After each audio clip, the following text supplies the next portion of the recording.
I just made food. Okay. I guess I don't know. I was trying to eat off camera, but I mean... No, go ahead. Nobody cares if you're eating. Okay, cool.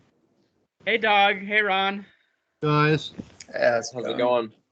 You guys didn't catch it, but Dhammarato isn't going to be joining because he really severely hurt his neck, and he can't sit upright right now. So Is he okay? he says that he's done it before and he didn't really know why it is, and he just had to be like really stiff, and was like he said it was worse on Thursday, and that he was just here like literally like 2 minutes ago, right before you guys joined, and just wished us well. So was that the first or second arrow? I guess we can talk about that a little bit. I know there's like, do you know what teaching I'm talking about? Yeah, I really like that one. Yeah. Do you guys all know that one? No. I have no idea what you're talking about. Or go ahead, you can explain it, Brandon. Oh, well, I forget which is which, but basically there's one arrow that's like a mental arrow that we remove with practice, but the physical arrow, or just, what we have to endure by being, physical beings in this life. Like, there are things that are going to come along with that, such as our body decaying, and, it's not going to last forever. I think where I was reading about it, and I don't know if this is all like in the sutta or whatever that it comes from. I'm assuming it's in a lot. It's in a lot of different suttas. Okay, well, one context that I heard it in was basically like someone got shot with an arrow, and they're like not wanting to get treated until they understand everything about what's happening, like from the doctor or something. Now, this is probably like some like commentary added on like later by the person who was writing the book that I was reading, but it does kind of go along with practice in the sense that like everybody wants to know, well, what's it going to be like when I'm enlightened, or what are all the details now, rather than like wanting to practice and like try to work to get the arrow out of yourself. You're trying to figure out everything about what it's going to be like to have the arrow out. And it's like, no, just like get the arrow out first, and then we can talk about that stuff. Yeah. It's like one perspective of it. But I forget, do you remember, Joe, which is the first arrow versus the second? I'm really familiar with it. I've heard the story a million times. And it's one of my favorites. And is what I described in a sutta, have you heard that, or was that from the author? I have heard that from the author that I was reading. He might have made that up himself. Yeah, I have heard something like similar to that sort of thing. And yeah, I've heard it so many times now that it's kind of hard to differentiate where I've heard what. But basically, the one that I really like that relates to my practice the best is like just not taking the second arrow in the first place. So the first arrow of physical pain, there's not much that you can do about that. That things are just going to happen to you in the world. There's no stopping it, and hoping there's going to be a day when things stop happening to us it's not reality. That's not what reality is. On the physical level, at least. Yeah, on the physical level. But how we relate to that happening to us, that's what we can change. And when we relate to it in a negative way and think, oh no, poor me, not me again, that's us shoving a second arrow into the same wound, into ourselves. And to prevent that is just to view like the reality of it and just do the best that we can in the moment. So like when you're having physical pain, I know a lot of practitioners who are like, I can deal with mental pain, but I can't deal with physical pain. And what they really are meaning is that they can't eliminate the physical pain, which is of course true. If you have strong enough physical pain, there's not really that much that you can do about it. But how you relate to that pain, you can definitely change, and you can definitely take the attitude of like, oh, I'm going to take care of myself right now. And in a sense, it will become less physically painful, I would say, from my experience too. Like, it does lessen the pain. And sometimes I've noticed Definitely. even the ability to directly be with the pain and look at it sometimes lessens it, rather than we're always trying to make it like the background of our awareness, but then it kind of, in my experience, sometimes that like rebounds and it makes it worse. Like you're trying to push it away all the time. I don't know. Whereas I think you it's could just important sit to there be and be with the equanimous. sensations. I'm sorry, I what'd you think- say? I think it's important to be equanimous with the pain when it comes up. You know, Yeah. it's part of the duality of experience. And I feel like a misconception that a lot of people have is, you know, they're doing this to feel good and to not feel that pain. But Right. the truth of the matter is the purpose is to feel it completely. Right. And also I just want to say you guys all have amazing beards. Well, hey man, you're getting started. Nothing wrong with I'm that. getting there. I mean, I don't think Give me some when I time. was 18, there's no way I could have had a beard like you. Yeah, you're so. only Yeah, 18. me I neither. couldn't have grown my beard like that when I was 18. I'm at all, 19. so. I'm 19. Or Okay. 19. I wonder if there's Yeah. any correlation between the spiritual path and facial hair. Well, I think the Sikhs and maybe the Hindus would have some things to say on that. I don't know how much the Buddhist line of thinking cares or has ideas about it, but With great beard comes great responsibility. yeah, that's good. I like that.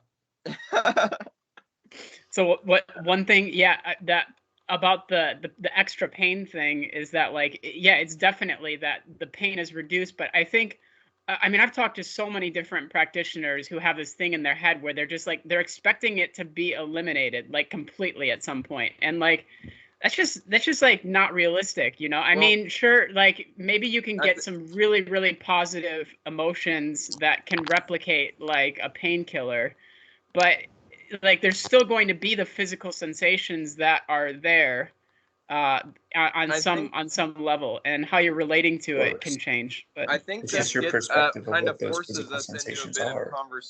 Oh, sorry. Do you want to go ahead? go No, you're good. We were ahead, okay. Brandon. I was gonna say this kind of forces us now to think about, or at least if we want to. I mean, the conversation is kind of going here. What's the difference between pain and suffering? I've heard one person give, and I kind of like this definition. Suffering is like physical pain or whatever. It's like the multiplier on top of that. So when you don't have that, those extra lenses of certain identity views and paradigms and everything on top of your, experience, which is pretty much inescapable right here and now. When you don't have all those lenses on top of things, that's like what the suffering is it's those lenses of kind of perception and our ideas that get baked into our experience that multiply what the pain is. And it's like we can take those away, but we can't take sensations away unless we're in, what some people call Nirodha-samāpatti. That's like the only thing I can think of that there would Right. be, a way to get out simply of the pain put, completely. I don't know how true this is, but I read somewhere that the Buddha even said about Nirodha-samāpatti, this is the only way that I can get away from basically the physical pains of my body at this really old age. I'm assuming he said it close to the end of his life. I don't know where that quote came from or anything. So, maybe don't take it too seriously, but I did hear that at one point in time. But other than like that state, we're kind of stuck with it. What'd you say? I mean, I think simply What is put. Nirodha-samāpatti? Sorry. Nirodha-samāpatti. Yeah, what is it? It's basically it's a type of cessation. I don't if you've heard of cessation. It's a rough English translation that I've heard for it is the cessation of perception and feeling. I think samapati, even as a word, some people have translated as having some relationship to attainments. It usually comes in the way that most people access it, or at least I think the way that it's understood, like for it to be qualified as Nirodha-samāpatti, it comes after going through the jhanas, the first 4 formed jhanas, and then the formless realms or jhanas, however you want to call them, boundless space to boundless consciousness like to the nothingness fifth, to sixth, neither seventh, perception eighth. nor non-perception. And then after that, there's the possibility that someone can go from that to Nirodha-samāpatti. It'll be a type of cessation where there's no experience for the person having So it, it's essentially, basically just is the the way you ninth can think jhana. of it. Yes, some people call it the 9th jhana too.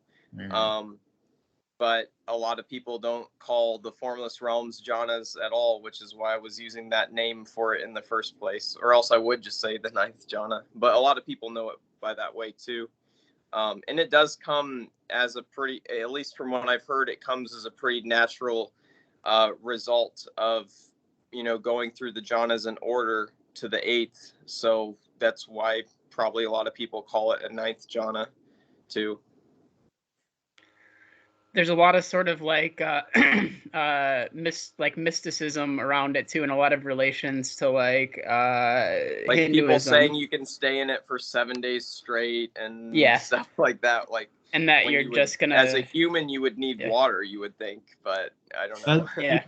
It kind of reminds me of the reports of what was called like samadhi, like from people, I don't know, like Sadhguru or Ramana Maharshi, where they reportedly kind of went into a non-responsive, I don't know, blissed out trance state for days and weeks on end. Yeah, it's precisely that. It's the same thing, People mystify it in a very similar way that, I don't know if I've heard people talking about it. I've not heard of anyone these days claiming it to be that it can go on for 7 days at least, like supposedly. There are people for sure. There's this really? one guy I saw. Yeah, there's this one guy I saw on Guru Viking. That he was pretty cool, but some of the stuff that he said was a little bit. He was a student of Villaramamsi or Viralaram. No, he was an Indian American man. I think he was American, anyways. But yeah, I can look it up really quick. But yeah, just a lot of sort of like he actually was studied in Nirodha-samāpatti in a medical setting. So in a medical setting, they asked him to, okay, we want you to go into Nirodha-samāpatti, and we're going to study all of your vital signs and scan your brain for 8 hours. And then we're going to do it with you sleeping and compare the two.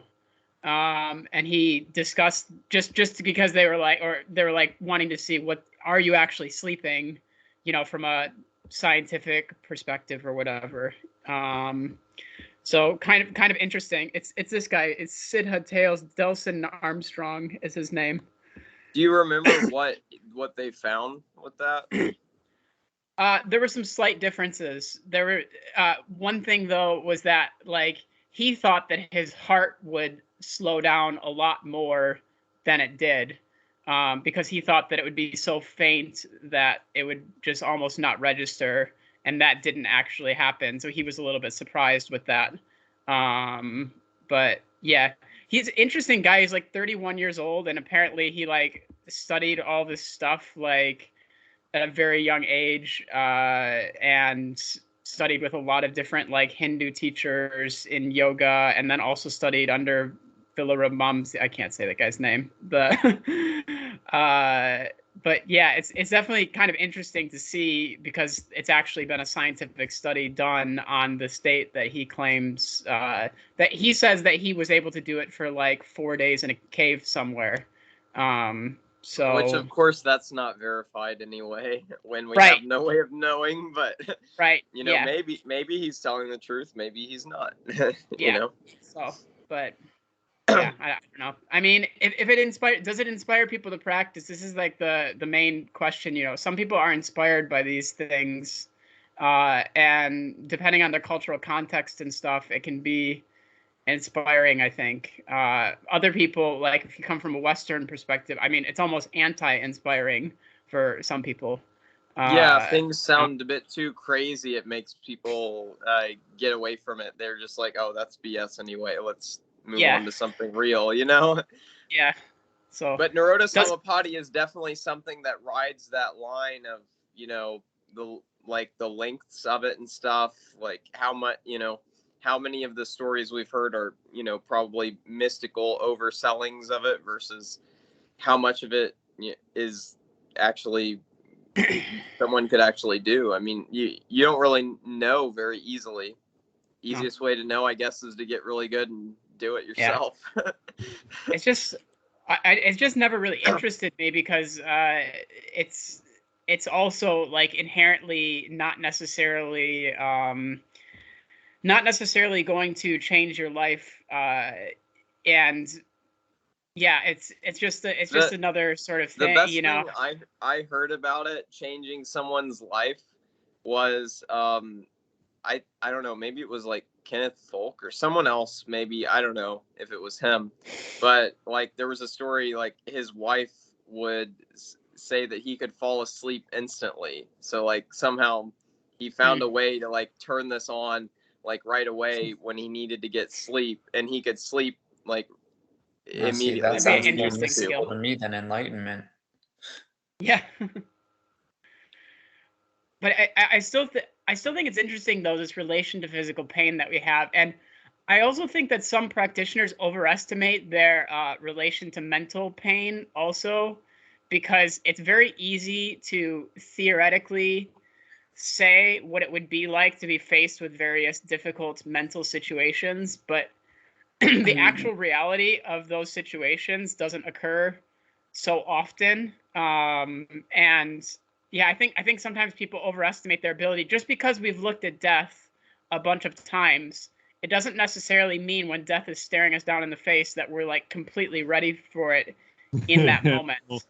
I mean, because look, honestly, we have to remember to look in that moment. If you don't remember anything you've done before that point, because we all forget. What if you just forget for like a couple of minutes or something, you know, like, and you're dead. Like, honestly, you know, I think going back to what Brandon was talking about earlier, you know, this ties into the pain versus suffering argument. And I think simply put, it's just a matter of, you know, pain is inevitable and suffering is optional. Right. No matter what you do, you are going to experience pain as a human being, but the suffering comes in when you believe that you shouldn't be experiencing it, or, you know, you start to imagine a time when you weren't, and you tell yourself that your present moment could be better. And for the death argument, what you were just talking about, Joe, I think one important thing that needs to be realized about that is there is no such thing as not being ready for it. The only thing you're not ready for is the idea of it that you have in your head. You know, it's something I realized. We don't know what death is. We don't know what it means. How can we be afraid of it? You know, we're only afraid of our conception of what it is. But even that is just a guess. You know, that's something that's helped me get over the physical pain aspect of it. You know, sometimes when you're experiencing a great physical pain or a mental pain, you start to get scared because, you know, you tell yourself, what if I'm gonna die, you know? But one thing I came to realize while experiencing that was, how do I know that this means death? How do I know what this entails? What's gonna happen to me because of it? And I was realizing how my thoughts were kind of painting a picture and generating that fear and that suffering. Right. Because you only experience the moment before death. You don't actually experience exactly that. Yeah. I just kind of was thinking about this because I was kind of deep in a hole the other day. I was digging a dry well, and I was like, holy shit, if the sides collapsed on me right now, would I be able to maintain my presence and like know that I'm going to be buried alive? There would be no you maintaining it. The presence would still be there. You just wouldn't be experiencing it. Can we talk a bit about I guess Dhammarato's idea of death? It seems like he's of a pretty firm position that like after we die there aren't like other rebirths and things like that. Yeah, At least that was the impression that I got. I think And I'm it's just wondering once your how brain stops a human fabricating can ever reality, that's have it. that sort of knowledge to any firm degree that Yeah. isn't really just speculation, whether there is Well, life I think after here- death or no life Well, after it's death. because It you have seems to like something understand. we don't have the data. So We don't know Dhammarato's until we get there. perspective. Is my yeah. Oh, sorry. I was just going to say Dhammarato's perspective, it's based off emptiness and no self, basically saying that there is inherently no individual self. There's no soul, so to speak. There's nothing in you that is specific to you. Your body as a whole is just a part of nature. With that being said, when you die, what happens is your brain stops fabricating reality. And when your brain stops fabricating reality, there stops being an experience for you to witness. And it's just simple as that. Once your brain Yeah. stops fabricating reality, that's it. I mean, Yeah, a part of that I don't get is, so we're just like no self, and I forget the other thing you said. What did you say? What was the other Empty. main term? And emptiness. Okay, so it's just no self and emptiness, but then somehow in some random way experience forms in your being. How in the hell can that not happen again is my question. I understand that there isn't necessarily any, or at least in theory, and from my experience, there isn't anything about my being and my experience that is eternal, that's going to continue on. But my question is, how can this happen once, but it can't happen again? That doesn't make It much happens sense all the to me. time. This experience that you're But I'm experiencing saying, right now is how just can your brain how fabricating can reality. experience not go into another experience after death? It's just not linked to this body. Well, each experience is its own. You're not even the same person that you were yesterday. It just feels like that because your brain is used to waking up, seeing Okay, so that's familiar fine with face, me, familiar but body. where's the solidity to the argument that death, that there isn't another experience after physical death for a human being? I just don't get it. Science. in There's like there's like science. So there's like overwhelming scientific evidence that consciousness is produced by the brain, and it's like an emergent property by the brain. It's just in spiritual circles, people decide that there's like an afterlife and the brain is in consciousness and stuff, and that's great. That's great philosophy. But the actual science says that consciousness is produced by the brain. So when the brain stops, consciousness stops. Okay, that's the current scientific. well, what I don't get is, why couldn't there be another brain and another experience again, and then experiences back? Well, We there won't is. There's say like you. 7 We billion won't of us say right you. now. We'll just say experience is occurring again. And Yeah, then, there's 4 other brains where experience is occurring right now. okay, so what's the solidity to the argument that there isn't experience after death? Well, If all of you guys are having experience, somehow I tapped into this self-structure thing that's having experience out of emptiness and no self, supposedly. Well, you have to and I'm realize, in going to order for there emptiness, to no be- self. in What order does for it there make to be me another go to experience- emptiness, no self, and then experience another experience again? It doesn't make any sense to me on any ground. I don't get it. Well, in How order for we there can to know be with another any certainty what experience, happens. in order for there to be another experience, there would have to be a separate self, an individual property that can experience that again. Okay, so with scientific materialism, we all agree that unless you guys are solipsists, which maybe you are, I don't know. Unless you're solipsist, we all agree that there are other beings right now. So why couldn't I just, jump into one of those other being meat suits after I die? Because there is no you. I mean, there's no you. If there's no me, then how am I not every single one of us right now experiencing through all? That's the whole point. You're just asleep to it. That is exactly. Well, that's more Hindu. Honestly, that's more Brahmin, type of ideas. It's not really lined up with Buddhism, but it's just source consciousness that's just the experiencing question. The only itself. difference is the concept in your mind. But in reality, it's like we're all the same thing. We're all just part of the same consciousness. Okay, so you just have a concept. So am I just a part of your consciousness, even though I'm having my own conscious experience that has nothing to do with your consciousness right now? It's just source consciousness experiencing itself. I can't answer that. Someone else take this one. Joe, go ahead. I just want to say that I think the Buddha expounds on this really well, and he mentions that specifically what we're struggling with right now, of everybody having their different opinions, is why he recommends this as not a subject not worthy of debate and not worthy of speculation, because well, it you're seems not like going it to get is anywhere. only speculation. I don't really care that much It to is go in speculation. depth It that is. much. I just wanted to know if there was any solidity to Dhammarato's stance, and Because I mean, yeah, the I haven't solidity been is that convinced of there being it's a any yet. hindrance. It's a hindrance to the path. It's a hindrance to speculate. No, and I to, get that. Yeah. It being an imponderable, I totally agree Yeah. with that. Yeah. But I don't get the idea that we're sure that there's nothing after this. Well, I think the idea is based on him being a student of Buddhadasa, and Buddhadasa seeing the very strong drawbacks of an entire society being stuck on one viewpoint, and So he like, just decides, let's go to the other viewpoint, even though we're not 100% sure. yeah, I mean, well, just to counter how far they were going. I mean, I mean that I think makes it might sense be to the me most. to It might just be the most cut out all skillful the thing. magical stuff because it's Yeah. against practice. That makes sense on a practical level. I can agree with that. But as far as us knowing, I don't know. Thing.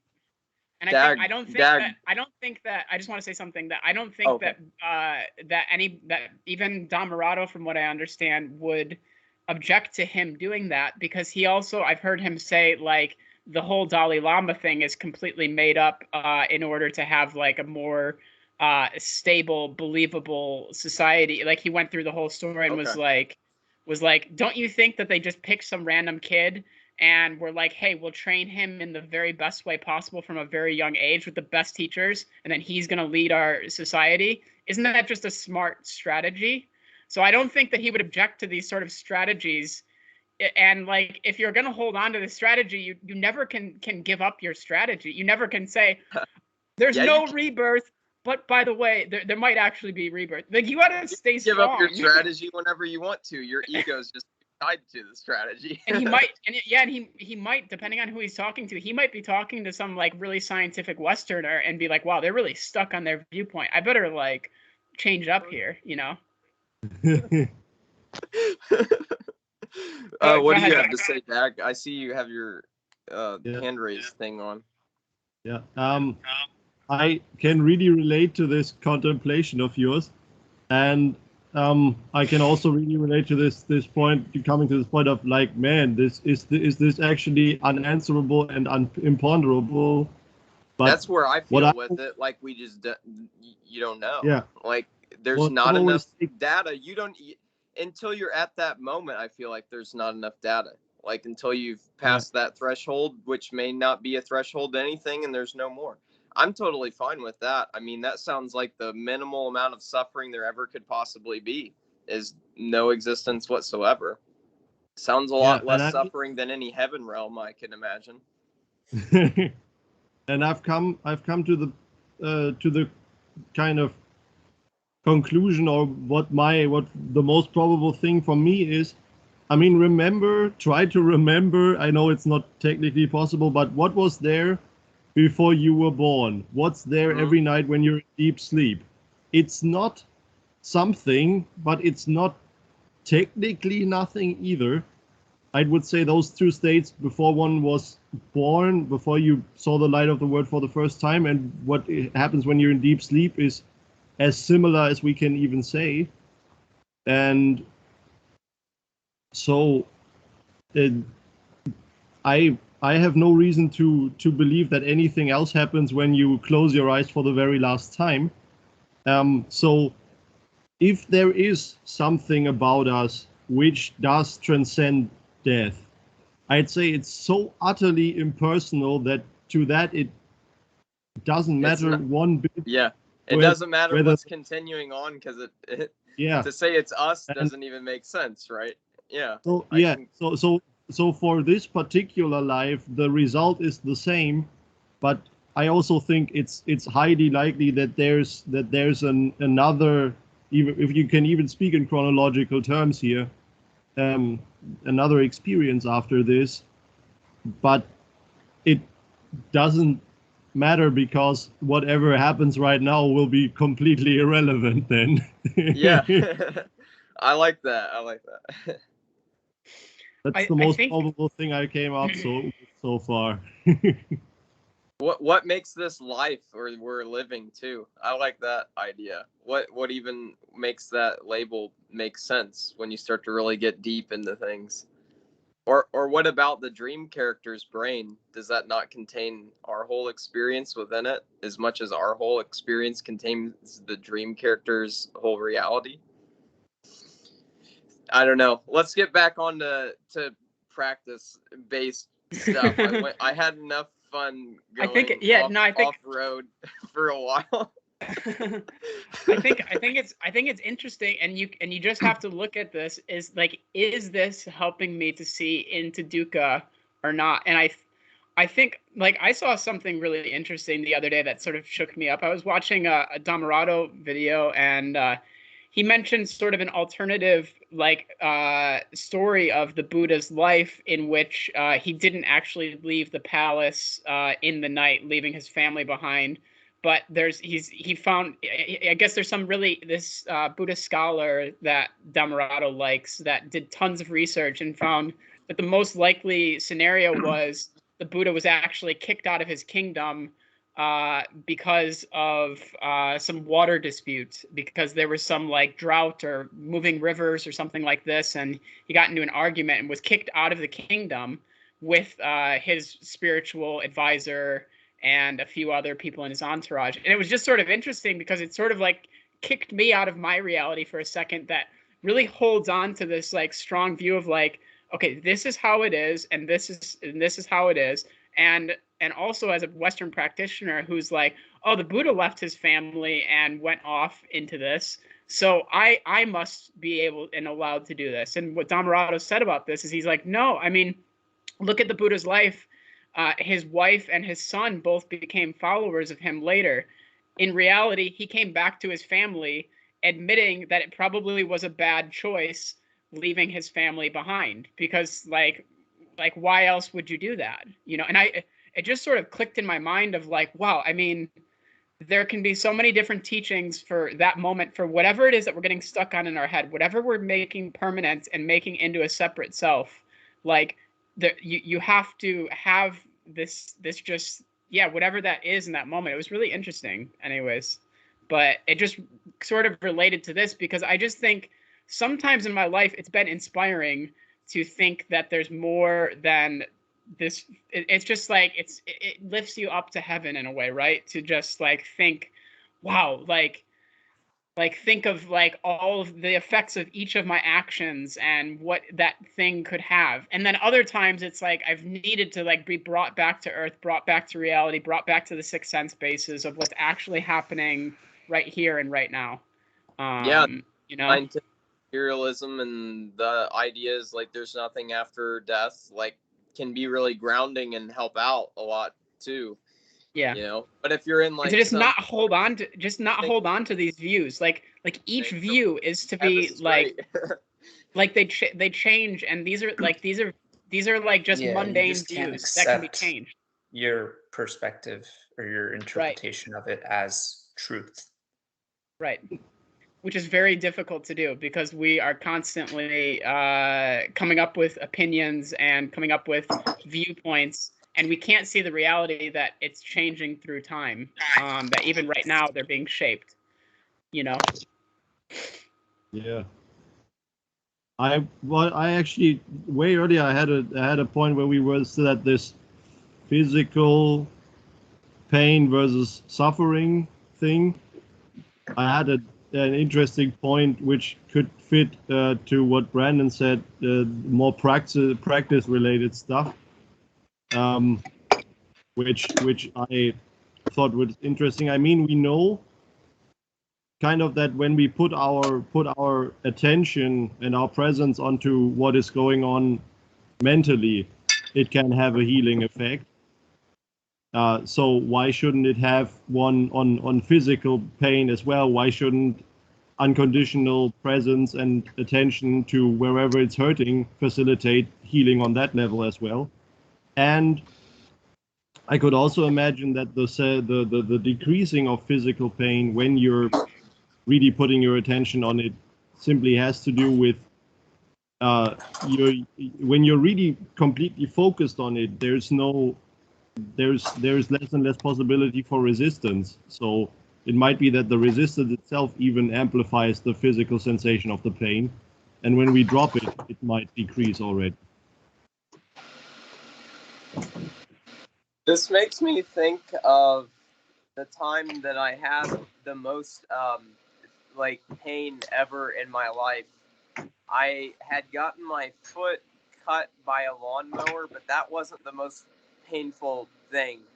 It was like 2 weeks afterwards, I went to an appointment and they gave me lidocaine in my foot, and What's I had that? an allergic reaction. It's an anesthetic. It's like a local anesthetic that gets like injected into the site. Yeah.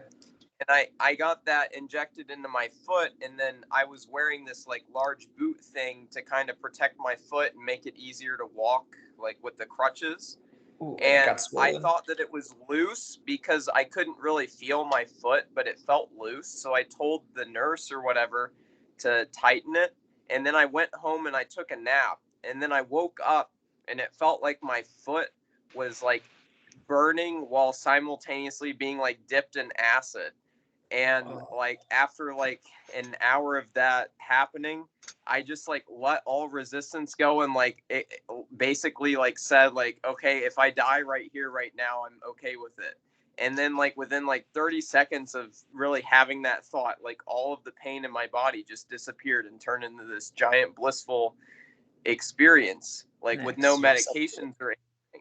So it's like, if that's possible, is there not a way that someone could practice and really master this stuff enough to overcome a lot of the physical pains? I mean, I feel like definitely. that stuff's possible.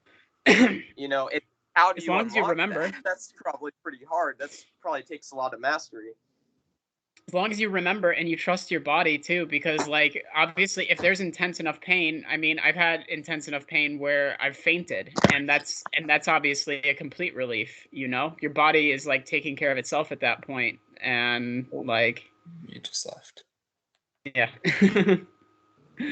No, but yeah, so dead. if your body faints and like there's just nothing going on at that point, that's obviously like very relieving, and it's, I think if you remember, of course, like these extreme like sensations especially can be there's I mean, I can remember like a lot of like really such intense pain. I had my appendix removed one time and like broke my arm and a few other things.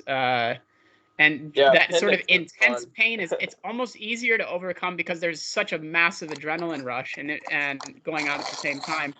I've actually found it more difficult with the like recovering from surgery for like 4 weeks, because the mental thing happening after a while.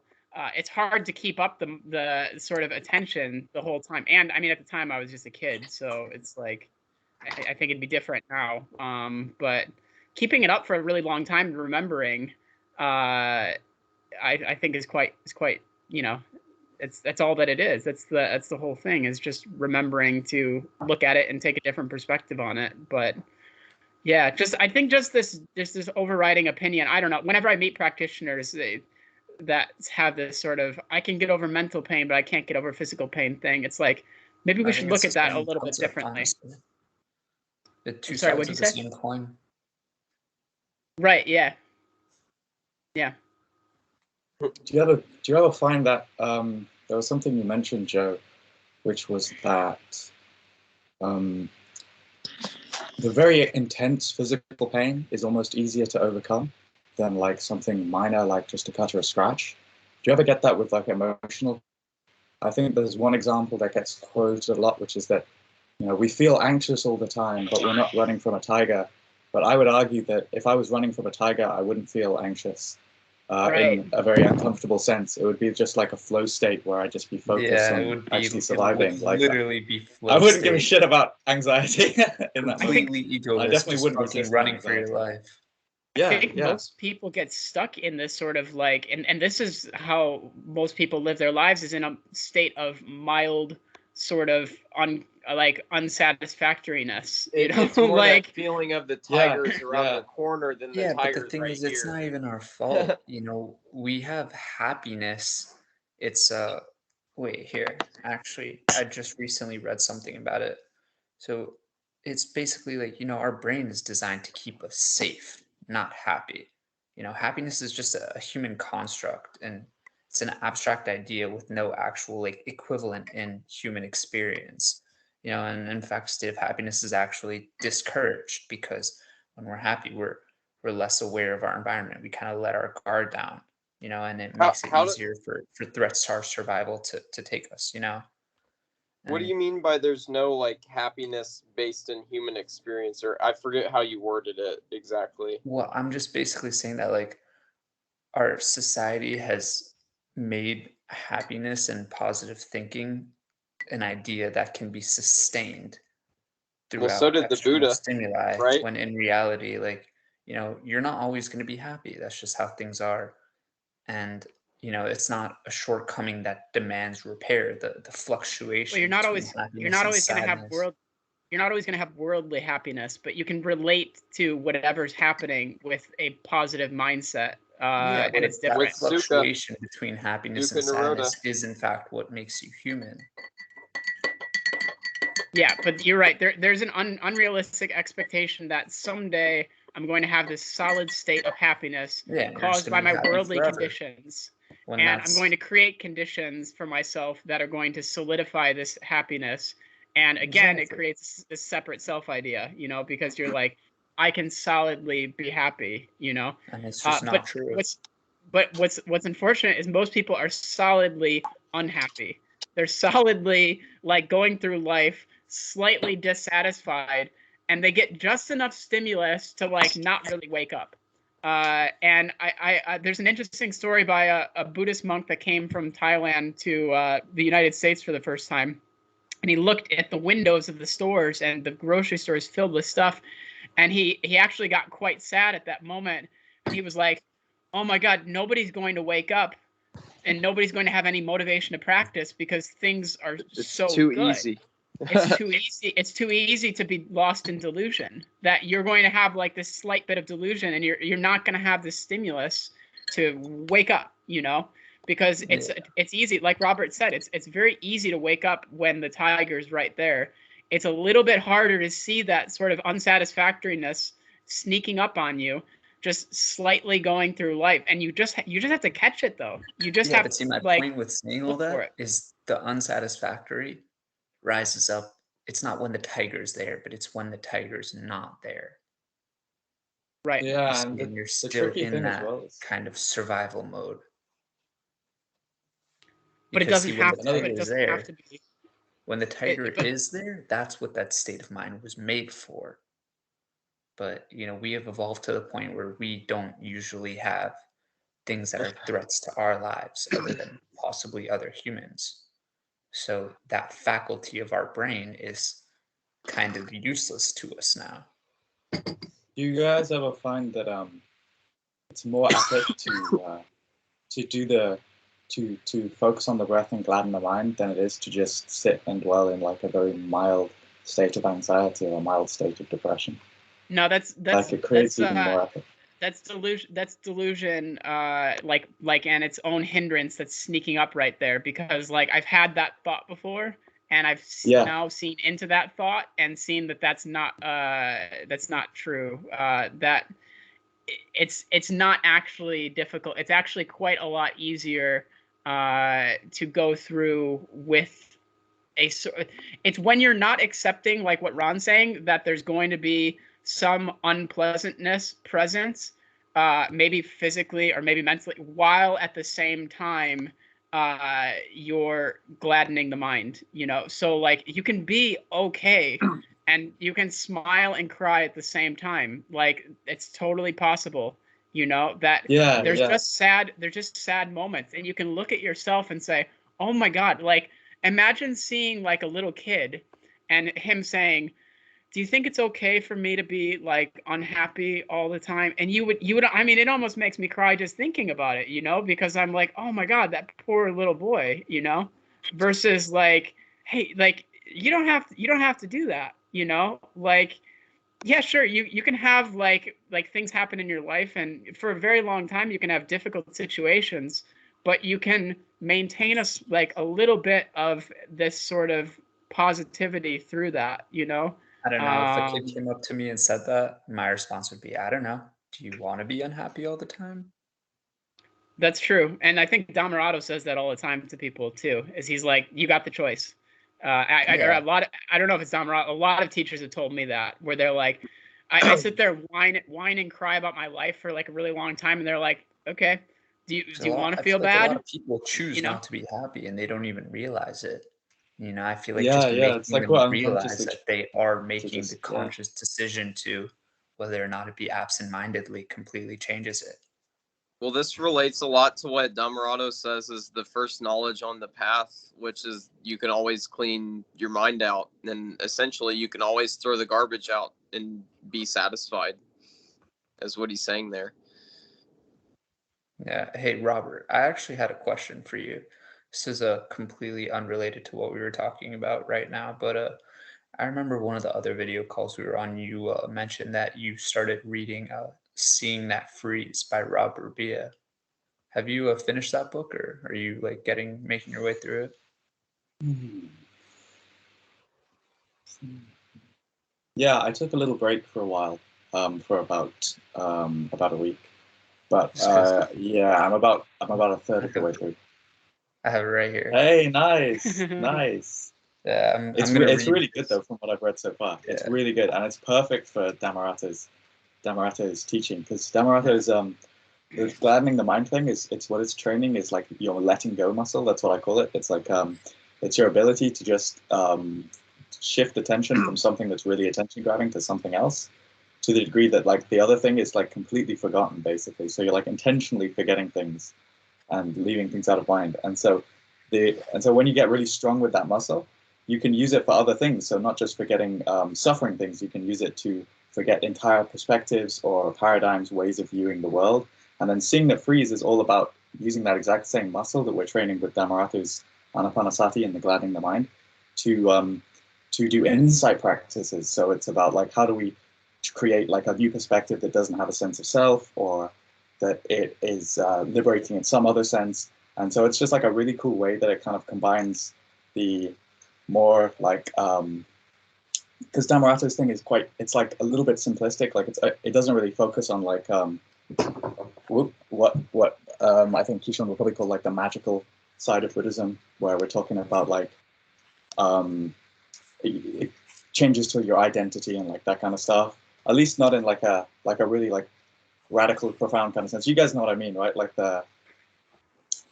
becoming one with the universe and like all this crazy experiences. Whereas Seeing the Freeze, you can kind of use it more for that. I think that it is a radical change in identity. It just depends on like how you're viewing that radical change in identity, because like being one satisfied motherfucker all the time is pretty big change. You know? Yeah, I mean, and also like what you were getting at before, changing like from saying I'm okay, like it's easier to like go through life and be like slightly like depressed or slightly unhappy, versus holy shit, I'm going to like seize every moment and seize every like, because it's just awesome. Like I think that's the true radical shift. I love that. That happens. I mean, like it's just that, okay, so he's not playing into our sort of desire for seeing it happen like that, you know, but it's going to happen over a period of a lot of time. I think also, just as like a disclaimer, I think a lot of this is due to my own experiences with other teachers, and then coming to Dhammarato, like a lot of the other teachers that I studied under, not as closely as under Dhammarato, were very big on I don't know what the word is for it, but it's I'd be calling it like magical, I guess, because that's what like Dhammarato and people call it. But yeah, like magical shit. Like they're really big on it, and then Dhammarato discourages it. So that's what I'm comparing it to.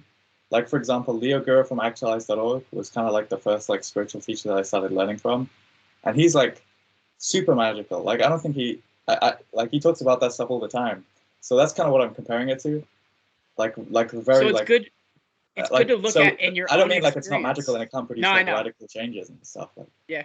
I just mean So that like the way it's worded and the language that he uses to like express the It's ideas just is it's very called conventional. super mundane for a reason. Like he's intentionally like, well, not him. I mean, he didn't create the. Yeah, like he speaks in layman's terms with a bit of Pali. Like he doesn't. But he talks use, about like, it as very being this pretty normal God thing, mind and doesn't stuff. talk about like cities and things like that all the time. You know. Yeah, Whereas, yeah, cities and like becoming the Godhead and like yeah, but if you watch, merging I mean, if you consciousness watch with like other beings, or if you watch his interview mean. with Guru Guru Viking.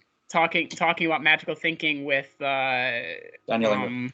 Daniel Ingram, yeah. Thank you for filling it. Is there magic in the I mean, Dhamma? there definitely Yeah. is a section where he hints at it, and he just doesn't talk about it. He's like, oh yeah, it happens to some people, but it's just not important, And this Yeah, is it's just not practical. that's a It's Thai not really force. That's a practically Thai relevant force to thing, most though. people. Like I mean, Yeah. that's just how well, they are. even You in go to any Hindu Thai forest systems, people. even in Hindu systems, which are rather magical, say like cities and going after that kind of stuff is just a complete distraction from the true path. Yeah, and for I the most think part, I watched a video from the ones that I've Bhikkhu learned from. Kandana made, which was that he said that cities before you're an arhat, cities and stuff is a complete distraction, and you should leave that till after you're enlightened. Because before you're enlightened, it's just like you could go for the like actually being happy with how it is now, or you could go for something that's just another form of fleeting happiness, just like all your worldly pursuits. And it's like you put on the ropes for a reason. Like, why are you now going after some magical thing when you could actually go for like lasting freedom and stuff? And that was his perspective, which I thought was quite valuable.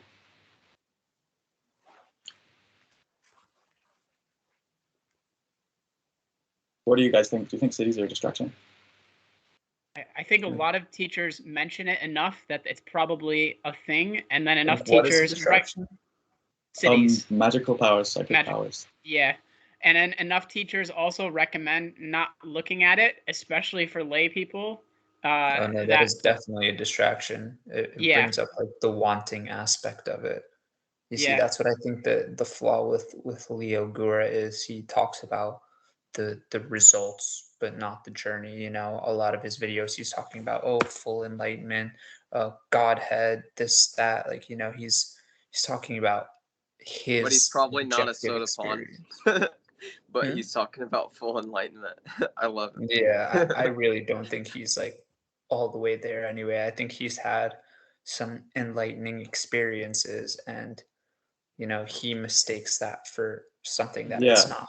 And I'm glad people have different ways. Talks about it too. I'm glad you guys people followed my point there, referencing Leo. People have different ways of Dhammarato and the language they use and stuff. I'm glad you guys knew what I was talking about. I was just going. I think people have different ways of explaining the same thing happening. I mean, I've heard some people's like explanation of like the same situation basically in the same experience, and it's just so wildly different based on what their background is and what they're doing.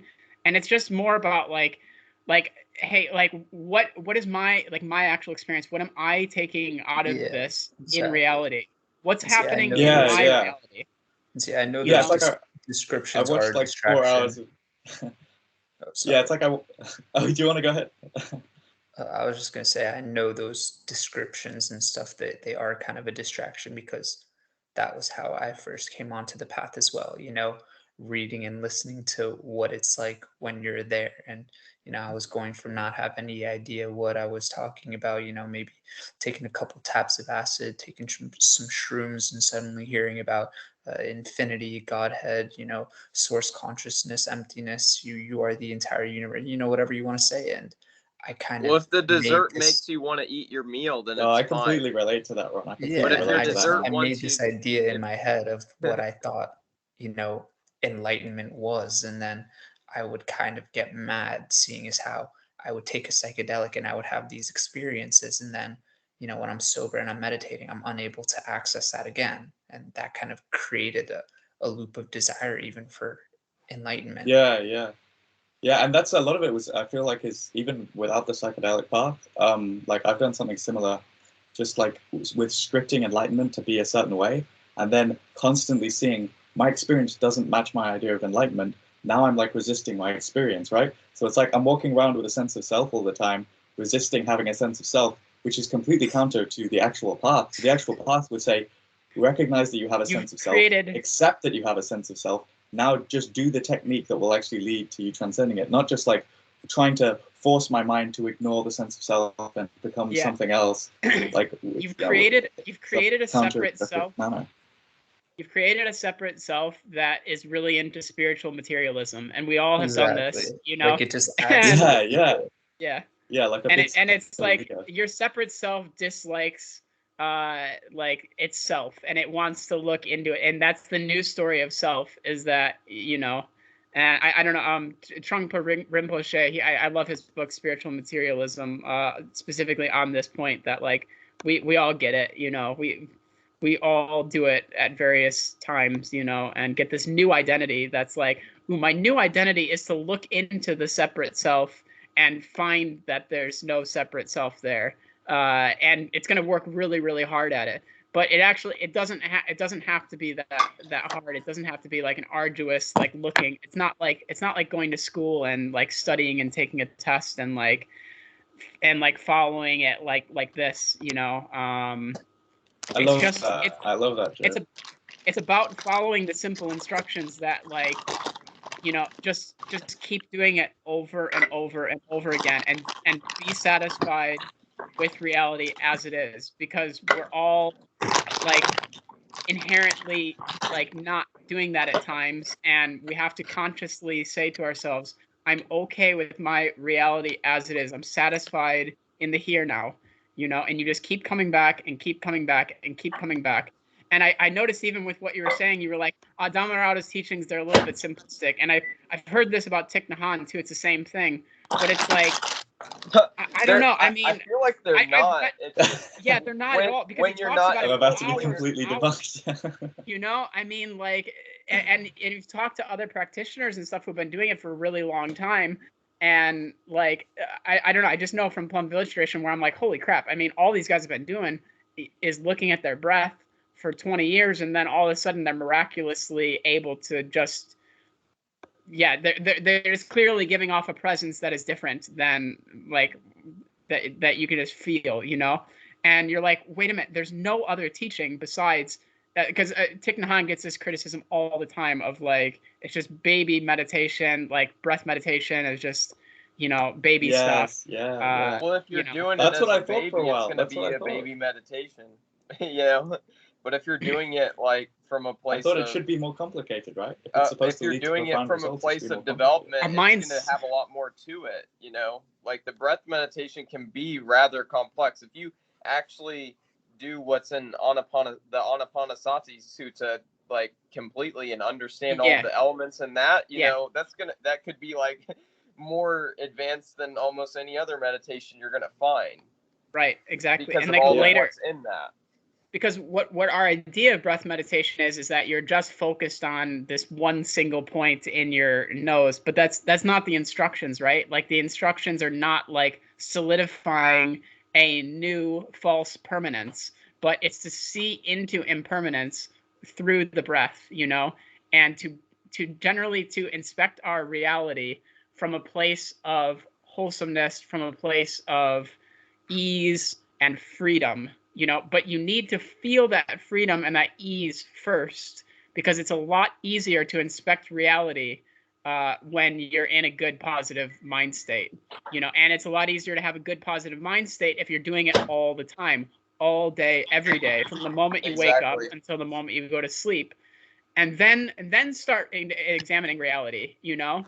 Like you don't have to just start examining reality from a place of like, I'm slightly unhappy, you know, like that. It's not going to work.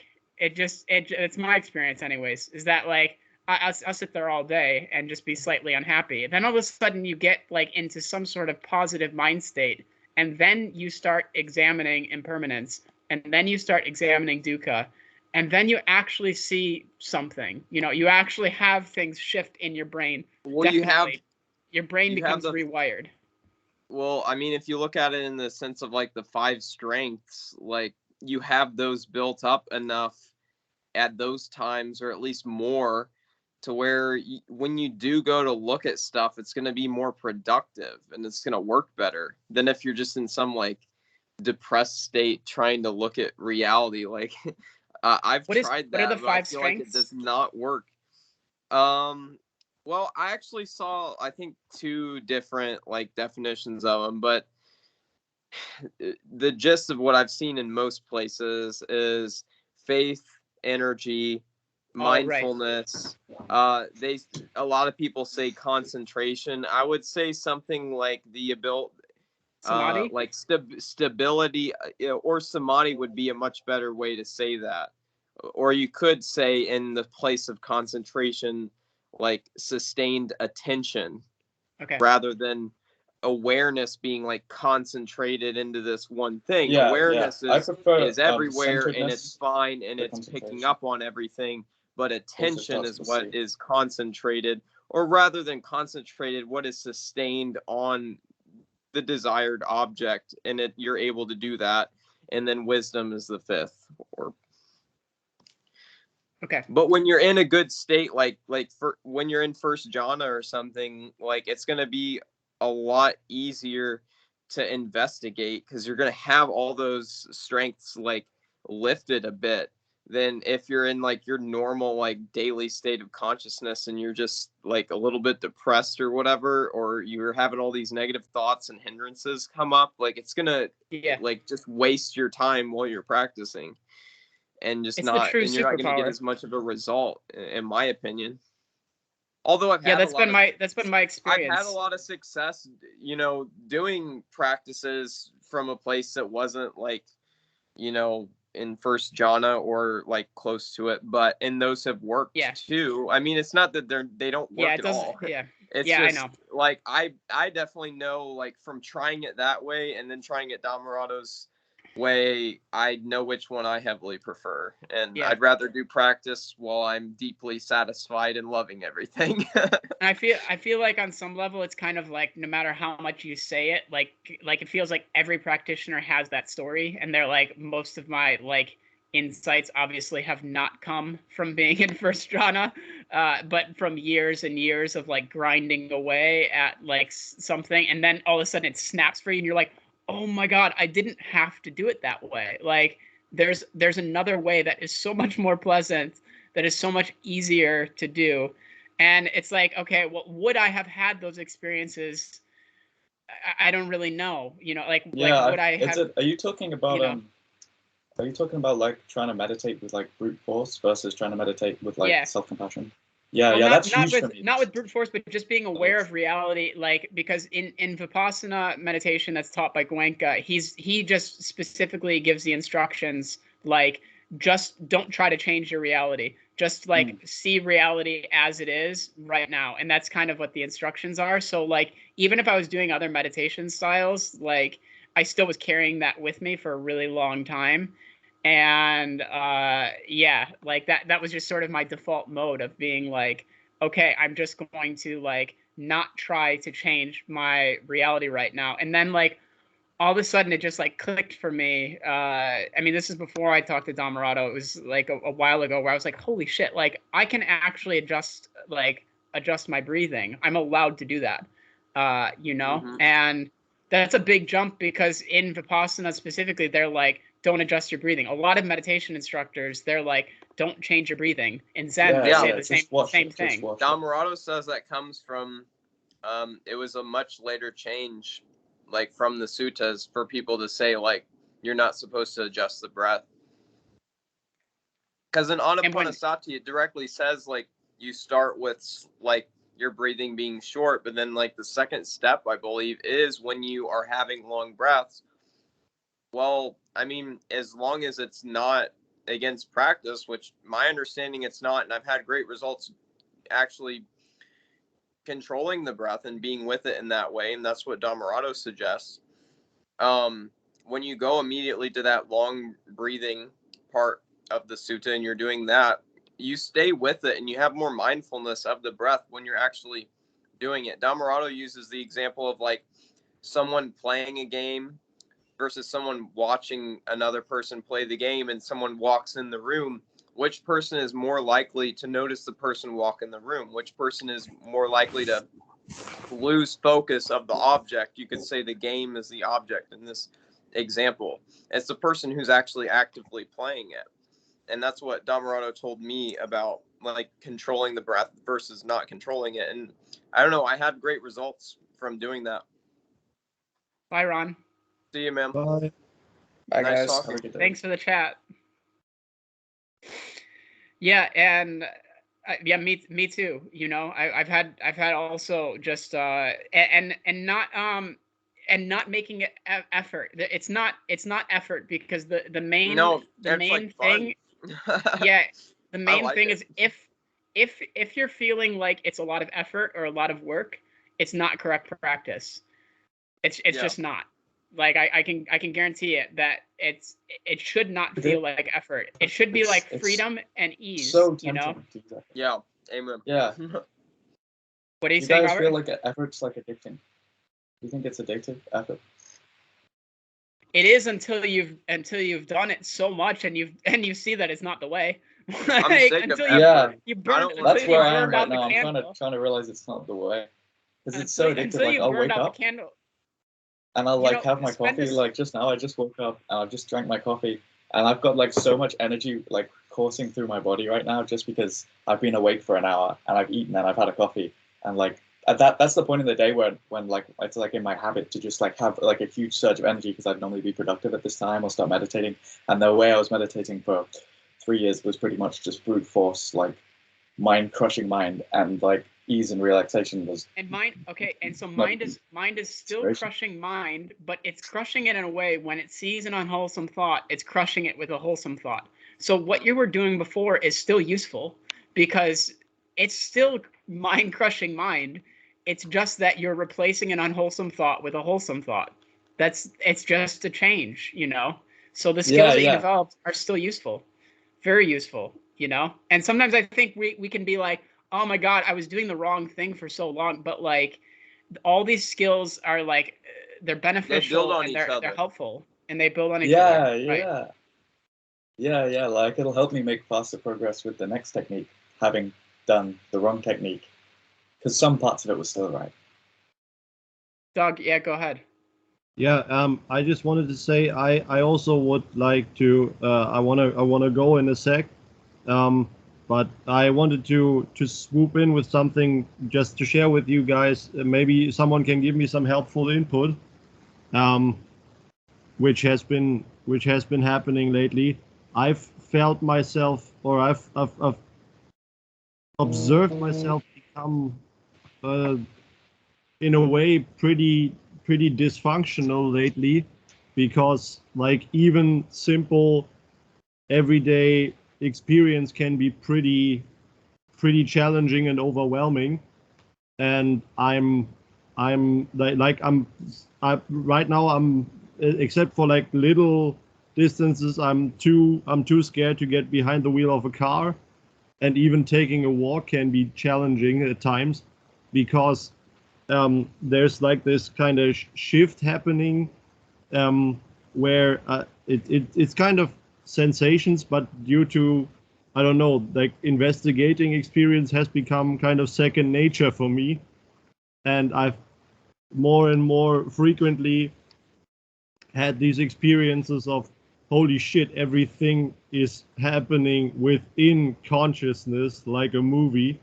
That's already an interpretation, I know. But that's No, the only I mean, I understand. Yeah. I could put it into words.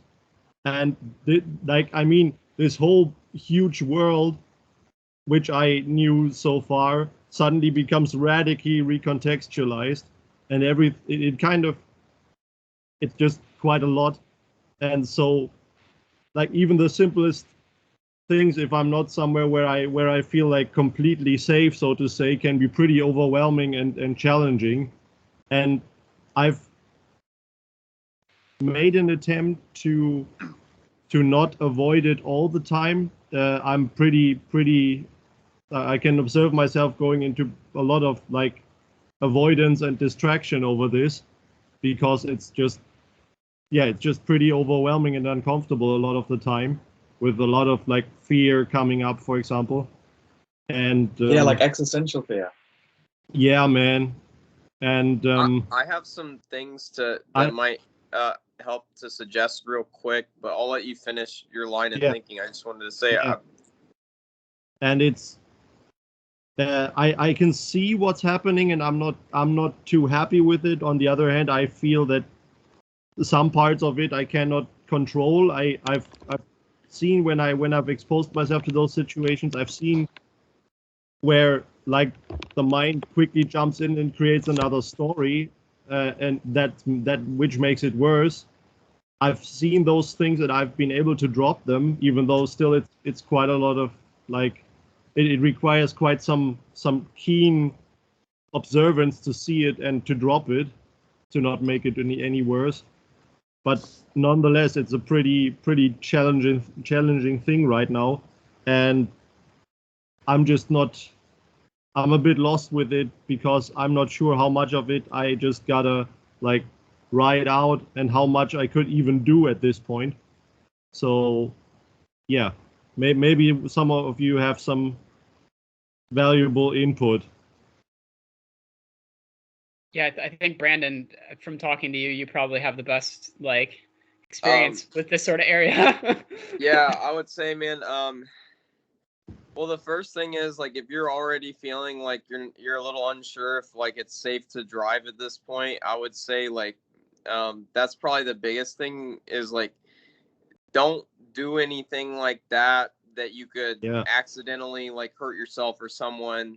Like be careful with that. I mean, I don't want to say like you can't drive because like realistically you probably could and be fine, but like if you're worried about it already, like I would just say safe side, like don't do that, because I literally lost my license in a very similar situation. Like a spontaneous spiritual event happened, and then I don't need to get into it, but it was Nirodha-samāpatti, right?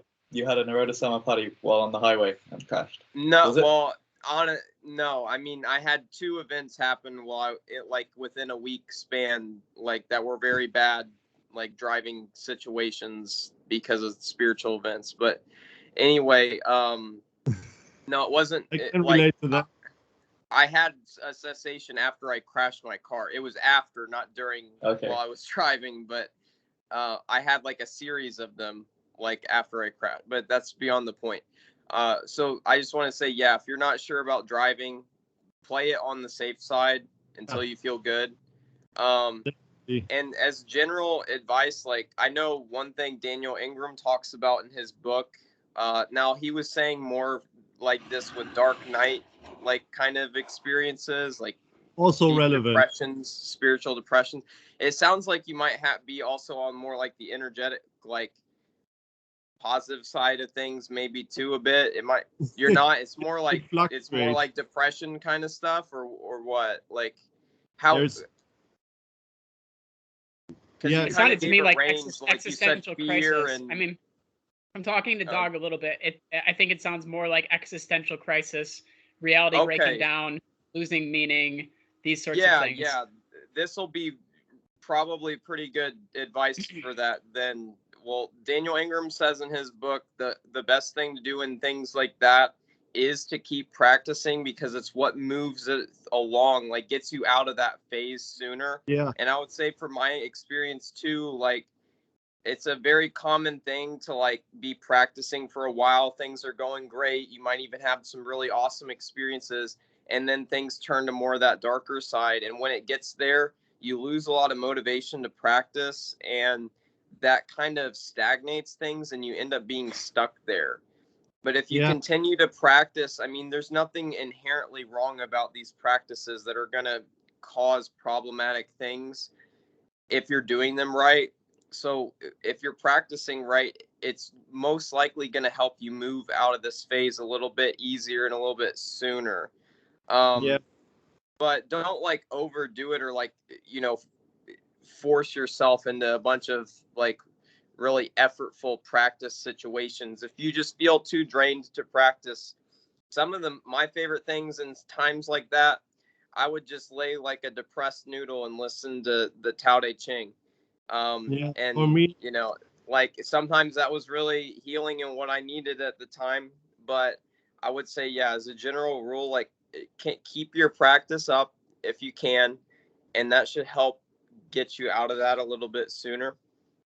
I am. It's a bit of a mixture between those things. I've been dealing with what you could call like dark night stuff for on and off for like almost 3 years or something. Like, and it So doesn't make. if you've been dealing with it for 3 years, then you have to see that there's nothing scary about it, that you've still managed to live. That anything Yes. that's scary about it is all self-created.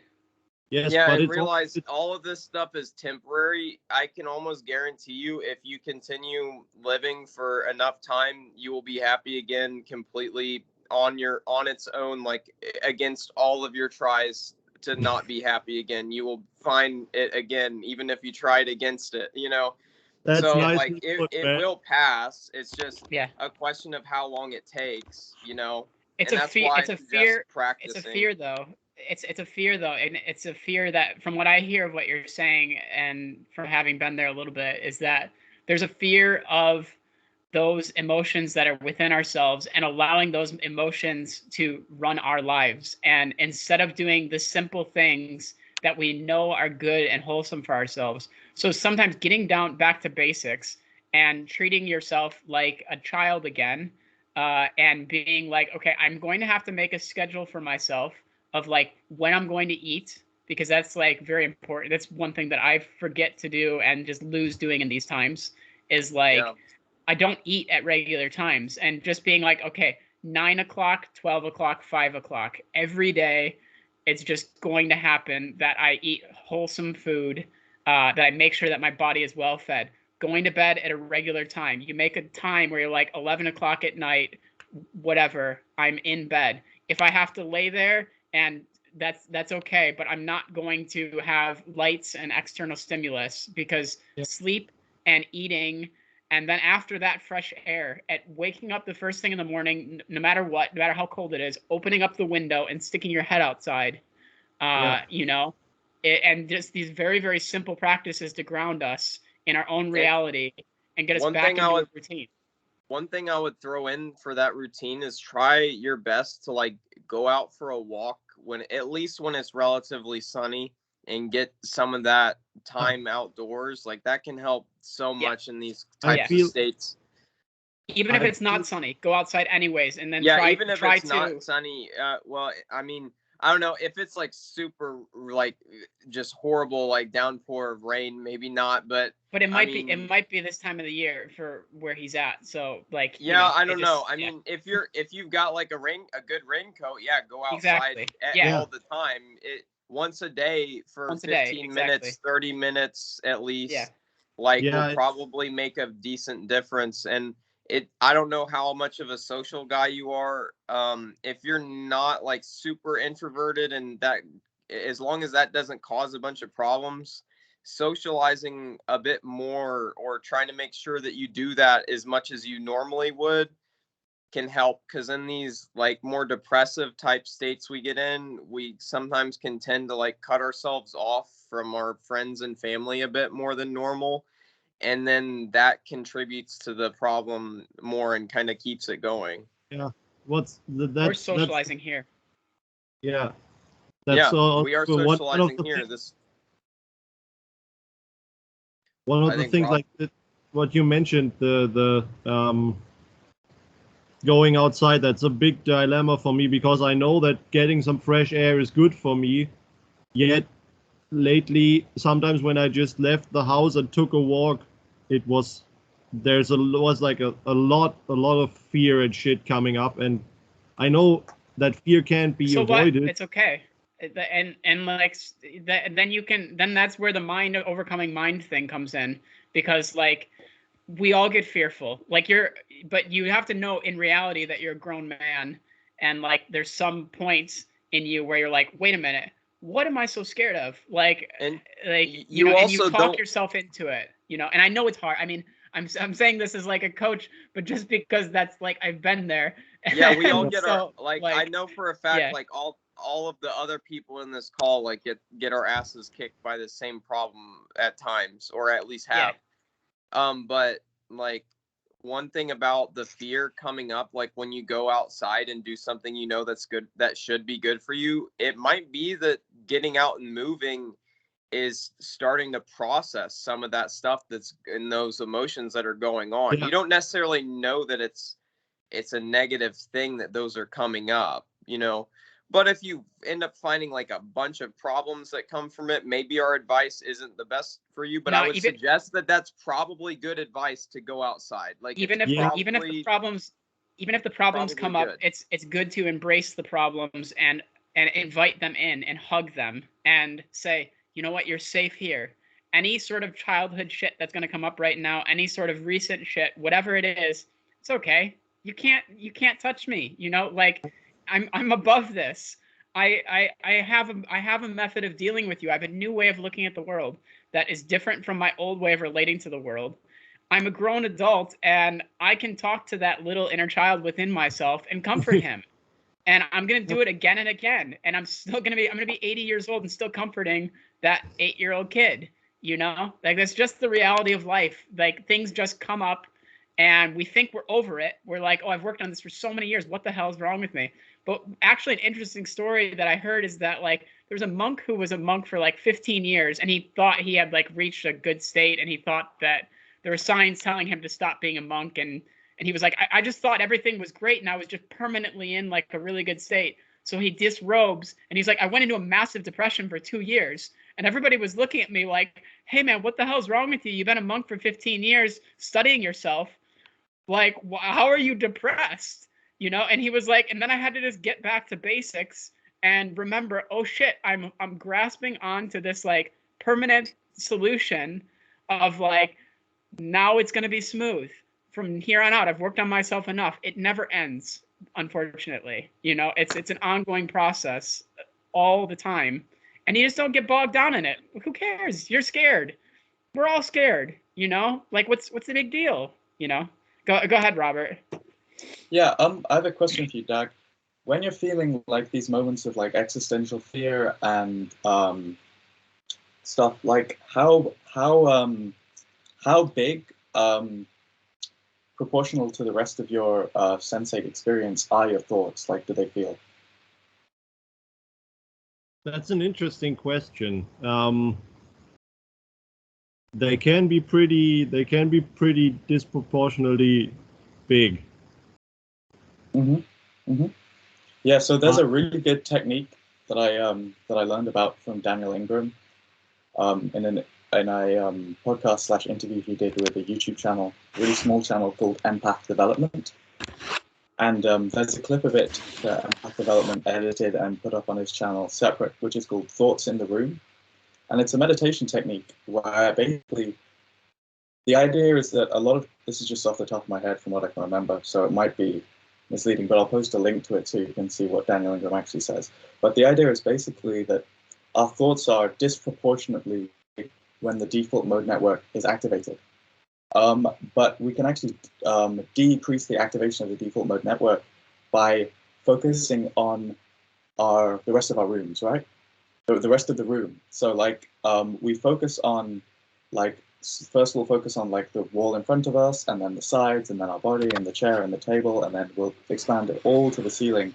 And so the idea is that you gradually you build up this really panoramic, broad, inclusive awareness, and then whatever like typical thoughts that you would normally think that would be really challenging for you, you'd want to bring those up intentionally, and you'd want to just think those, and you'll find that they're a lot more wispier and less scary than they normally would be, even though it's the same thoughts. And then like by doing that again and again and again, and Daniel Ingram says thousands of times, it'll decrease your attachment to those thoughts. And when they come up off the cushion, like when you're driving or when you're taking a walk, you'll be used to seeing them like so many times. It's just wispy little, teeny little things that aren't really that big of a deal, that they'll have less like impact on you. And that's something that I've been practicing with, and I haven't been seeing amazing results with it so far, I'll be honest, but I like the concepts and the ideas, and it's kind of fun, so I'm sticking with it, and I thought I'd share it. you will see the difference, and the Buddha recommends this within the ānāpānasatisutta. He says, you know, examine your feelings, and examine the positive, the negative, the neutral, and examine the I think the sankhara is somewhere in there, the mental formations, you know, and you're allowed to consciously examine these things, you know, like this is like the whole point of it. But make sure that you're in like a positive mindset and have some semblance of stability when you are examining this. So there's no point in like being like, hey, I'm going to purposely make myself feel bad when I'm already feeling bad, and examine this thought that's overrunning my life when I'm already like feeling overrun by it. But wait till you have a point of stability, and then you can gently allow those feelings within us. It can be really helpful to just embrace whatever it is. Yourself, works for any emotion. Anger is the big one that I've worked with. Is like, I will wait until I have some semblance of stability, and then bring up something mentally that really pisses me off, and see my reaction to it. You know, and then see how am I feeling with this? Can I maintain that equanimity that I was just feeling a second ago? And then you just practice it over and over and over again, and like that's it, you know. So this makes me really think of a bit of a, like, I don't know if it's an analogy or metaphor or whatever, but like with that same line of thinking, like, rather than being like down in like the river with all these negative thoughts and the problems, like when you get a moment when you're out of it, and you could say you're like up on a hill, like a little bit of a vantage point where you're out of those problems, like you can look back down at them without having to get swept into the whole mix of everything. Exactly. Yeah, also, Joe, I apologize for interrupting you there. When Joe said wait for some stability, I said like create a sense of stability. So I'm sorry I interrupted you there, because I know you want to keep speaking. I would say as also like a happy medium between those two is, if you feel like you can't create a sense of stability and you would just be waiting for one to naturally arise on its own, I feel like that's kind of a victim mindset. So what I would do is I would set an intention, consciously verbalize an intention that you want to create a sense of stability, and then forget about it. And then for some strange reason, that when you actually practice this, the sense of stability that you are waiting for will come about faster. And it's also just as effortless as waiting for it anyway, because you just forget about it afterwards. But you verbalize that intention first. So I'd say do that if you can't just like create one now, and that creates like more effort and stuff, like I was saying before, like too much brute force and shit. That sounds like it gives you a bit more of a feeling of control over the situation too, which I think would be helpful. Reduce the victim mindset. You're not just waiting to feel good again. You set an intention, and you know that it's going to speed up that process and catalyze it, and it gives you a little bit more sense of ease and comfort. And who knows, maybe that has a lot to do with why it speeds it up. I don't know the actual mechanics of that stuff. Taking an electronics break for a day also can be very helpful. Oh, you know, of just like shutting off your phone for like an entire day. If you can like arrange your life in that way. Yeah, that's another big tip that I would have, because that's the easiest way to run away from these things and extend that's the this day process. You go out in nature and, you know, talk to the birds and the trees and hear their advice on the depression. Yeah, for me it's of course there's some depression about it, but lately it's mostly like this the fear or whatever it was. Yeah. It was yesterday, and that's what I've been doing so far a lot, was when I took a walk, and I was just it was nothing fancy, and I was terrified for a good part of it, and I just told myself keep walking. Like I converted the energy that the fear was releasing in a way. I just used it to not stop in a way, just keep the body moving. That's when you say like, you know, thank you, brain. Like I didn't have to pay for a horror film to get this. Like you gave it to me completely free. Thank you very much. That's cool. All yes, right. What a I cool just wanted sensation that I don't get to feel normally. Wow, what's the texture of this? This feels cool. Oh, that's you cool. can change the way you relate to it, you know, to make it more positive. Think of your own ways, but like those are just some examples, like how you can, you know, be kind of on top of the things that are gonna jump out at you. Yeah, at the same time, this whole thing is kind of forcing me to learn certain things. Like the more it seems to close down on you, the more you're forced to look like for ways that this doesn't have you in a grip that much anymore. Doug, you probably already have realized this, if not consciously, then certainly intuitively, but I would say focus on low effort ways in the situation, because it's very easy for us to say, like for me, I feel embarrassed about it now when I interrupted Joe and said like, oh, don't wait for a sense of stability, create one. Because like actually when I'm in a state of existential panic and terror, good fucking luck using the tech, just guiding the mind like that. Like when you're actually in these situations, it's obviously like it's very different to talk about it in the Sangha and then actually do it. So I think like really focus on, like for me at least, when I'm just recalling like my own experiences, because I was having like some quite rough like anxiety last night. It was like keeping up. I couldn't fall asleep, just like I was laying in bed for like hours just because I was so anxious I couldn't fall asleep. And like I couldn't land the mind in that state. But what I could do was like setting the intentions, right? Anything that's like really low effort takes really low amounts of like discipline or motivation to actually do it. Right? Like it's really easy to do, low effort, and then still has results. I think that's like the best thing to do for these kind of situations, at least in my experience, just because like in the actual moment, it's kind of hard to like just do it, right? So, but you can always just do something that's really, really small, and then maybe the results will compound over time, or at least it does something, right? Something low effort, Yeah. Like, and that's why I think basic self-care is important too, like because you can just like, I don't know, light a scented candle, like that's pretty easy. There's no mind control needed for that. There's no Dhamma in that, but it can still have a good result. The lowest effort for me is becoming aware of the body, awareness of the body, and doing the like hand on the chest breathing, hand on the stomach breathing, like belly breathing, and just watching that go up and down and just comforting your body. Because coming back to the body and solidifying it and taking yourself out of your mind, that's the best thing to do. And like for me, what ends up happening, I've done it so much, I almost get it like to the point where I'm like, oh my god, do I really have to come back to the body again? But yeah, you got to just like keep doing it, like That's my anchor as well, body and breath, guys. I really gotta go right now. See you. Thanks for your input and listening to it, and yeah, I'll see you soon. Have a good one. Thank you. Looking forward to hearing an update on your situation. It sounds really interesting. I've had some similar stuff with like spirituality-induced depression, induced anxiety, and just general negativity and stuff. So I'm looking forward to like hearing how that goes for you and discussing in the future. Part of it is because everything is becoming radically recontextualized. Yeah, that's cool, man. That's cool. Everything's proves itself. So if you remember one thing, you can handle it. Yeah, exactly. Yeah. Nice. See you. Bye. See you, man. So yeah, I wanted to say that it's step number 7 of ānāpānasatisutta, that is like you breathe in, experiencing these emotions, and it comes after experiencing piti and experiencing sukha, and then it's citta sankhara pati samvedi. And so like chitta sankhara, so chitta is like mind, and sankhara is obviously like mental formations.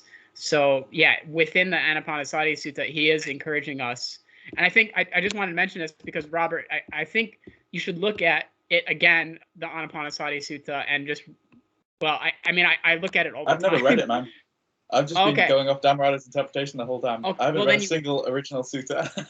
Okay, well, I mean, you have to read it. Bhikkhu has a good video for it, too. Bhikkhu Kandana has a good video that breaks it down, too, where he goes through the whole sutta, and then he adds some commentary, but you can hear, like, the sutta itself, like, in the video. That's where I, like, have been closest to it so far. Finding somebody who has a commentary can be really helpful for explaining it. But the 16 steps are the most important part of it. Buddha has a whole book on it. I think that's definitely where I'm going to start, because he's... Yeah. Dhammarato's teacher. But right? just start with reading the 16 steps and starting to get familiar with them, because honestly, I've been reading it for years and I still forget the last 4 steps and exactly what they are all the time, because you're not there, and those ones are the ones that are like the most, like, you know, it's the progression and it's the most advanced on there, but it's all about like letting go, and because the last 4, it's you observe impermanence, observe fading away, then observe cessation, and then observe letting go.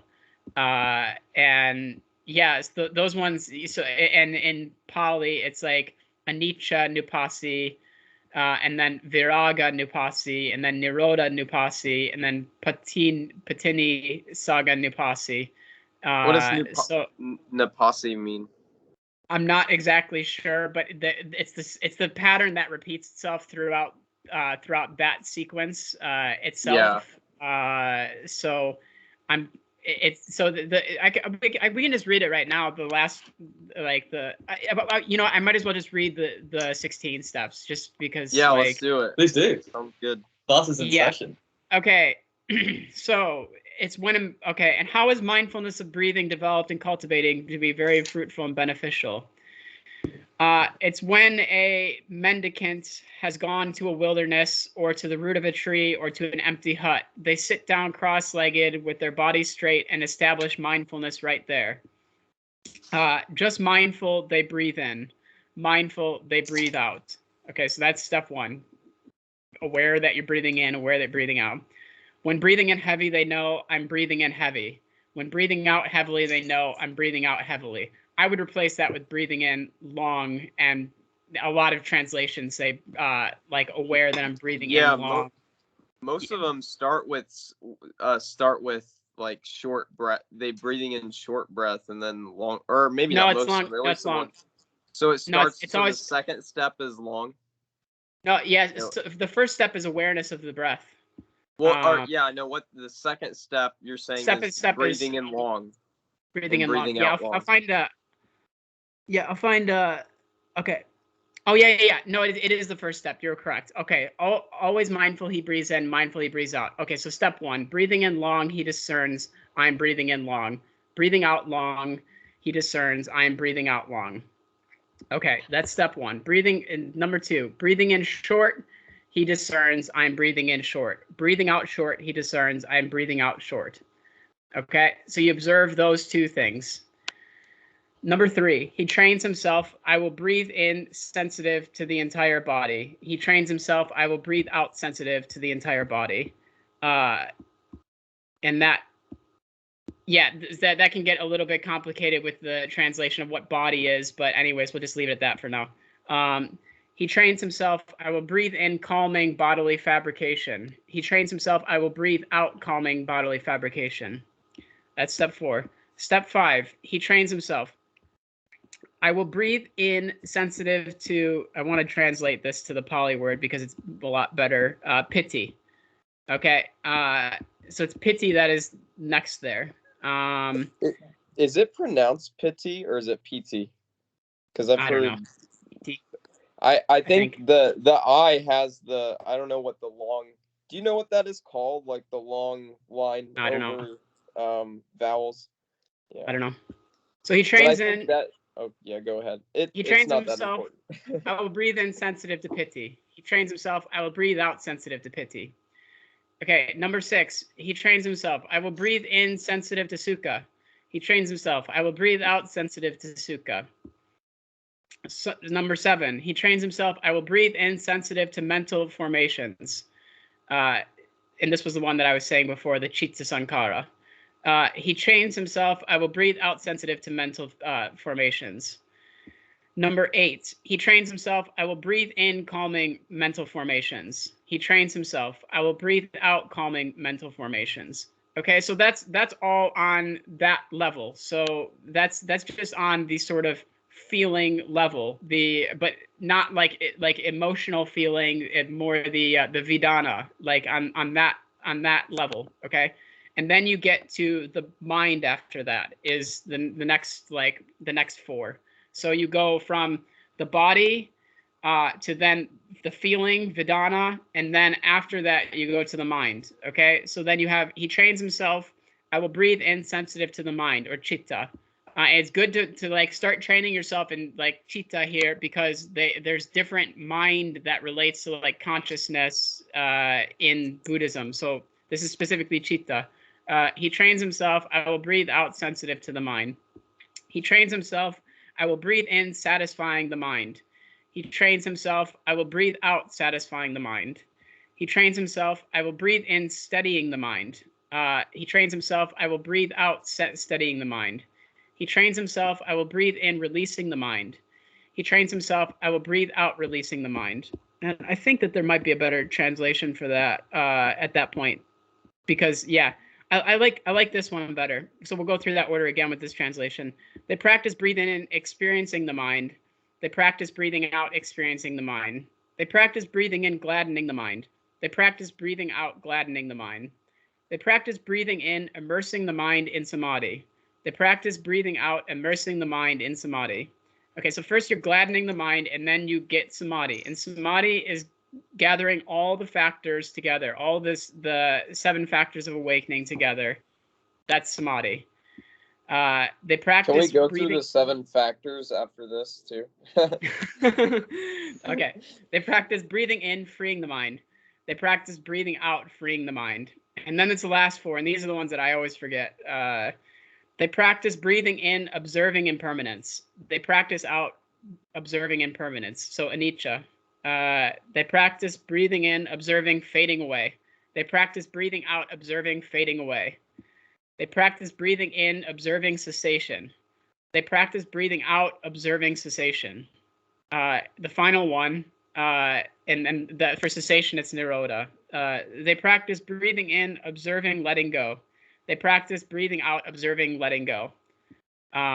Mindfulness of breathing, when developed and cultivated in this way, is very fruitful and beneficial.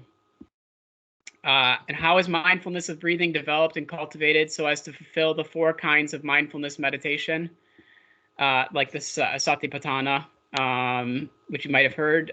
Whenever a mendicant knows that they breathe in heavily, breathe long or short, or experiencing the whole body, or stilling the body's motions, at that time they're meditating and they're observing an aspect of the body. And then it goes through the next list, and it says at that point they're observing an aspect of feelings, vedana, so not emotions, but feelings, positive, negative, or neutral. Yeah, go ahead. Oh, I was just going to ask what the definition of mendicant is. I'm not even familiar with that word. It's bhikkhāvi is the Pali word, so he's like saying bhikkhus, like fellow monks. Okay, that's what I thought. Okay. Yeah, it's a weird translation. Because I've usually heard them say just bhikkhu. Or yeah. bhikkhus. Yeah. But. And then after that you get the next 4, and at that time you're developing that aspect of the mind, and then it's the next 4, and that one is where at that time they're meditating and observing an aspect of Dhamma, and so the last tetrad, or the last 4 is Dhamma, and Dhamma in this case has like sort of a different translation, because Dhamma is also the word that is used for the 5 skandhas, and it's the 5th skandha. So I believe it is, anyways. Let me just check to make sure. But anyways, it's just. I don't even know what a skandha is. Yeah, you do. It's body, feelings, emotions, mental formations, and consciousness. Okay, so body, physical body, feelings, positive, negative, neutral. Okay, emotions, so any emotion that you have, mental formations, consciousness. Okay, and consciousness, what's the and consciousness. what's the translation for skandhas? Aggregates. Five aggregates. That's what I thought. Yeah, okay, it's the same. Yeah. Gotcha. Also, khandhas. I think sometimes it's called khandhas. Yeah, that might be sometimes the khandhas. Sanskrit word. Okay, so it's not Sometimes actually it's called what? Khandhas, just khandhas, yeah. Yeah, it's not actually the fifth one that is Dhamma. It's Vijnana.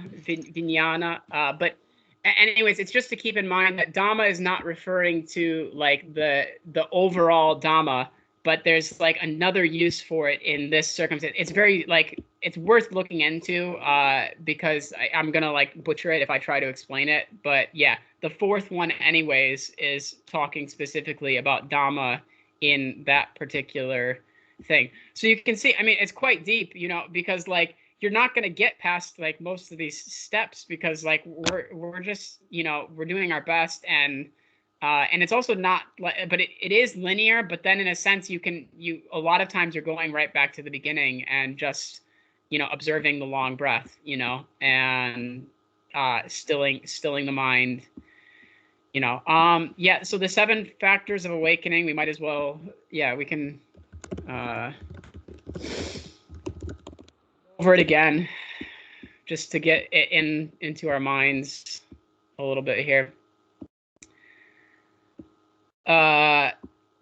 Mindfulness, sati, investigation of states or investigation of reality as it is, Dhamma vichaya, energy, virija, joy, piti, relaxation, passaddhi, or tranquility, concentration, samadhi, equanimity, upekkha. And so what's interesting about the 7 factors of awakening is it has a lot of the same ones from the Noble Eightfold Path, and they're just repeated again. Like Joe, yeah, Joe, I missed a few of the first of the factors. Could you just repeat that list really quickly for me? Thank you. Mindfulness or sati, investigation of states or investigation of reality as it is, Dhamma vichaya. Okay.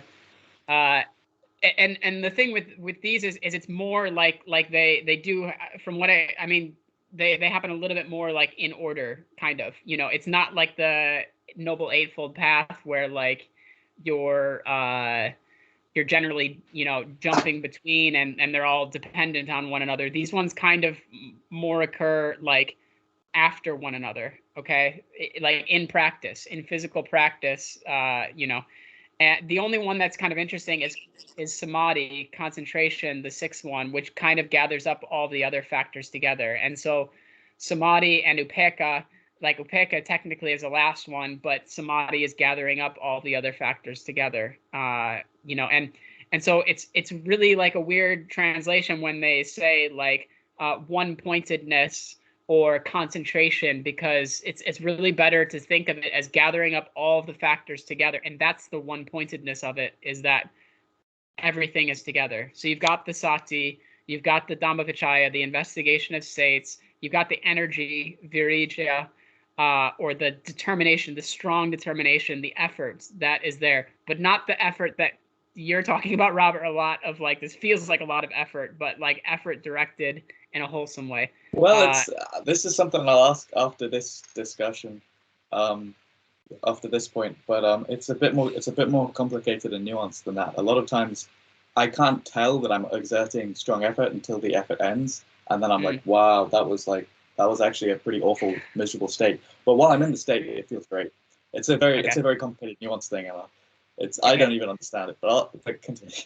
And then we have joy, piti. So we'll go again from the start. We got mindfulness, sati, investigation in states, investigation of the nature of reality, Dhamma vichaya, energy, virija, joy or rapture, piti, relaxation or tranquility, passaddhi, concentration, samadhi, equanimity, upekkha.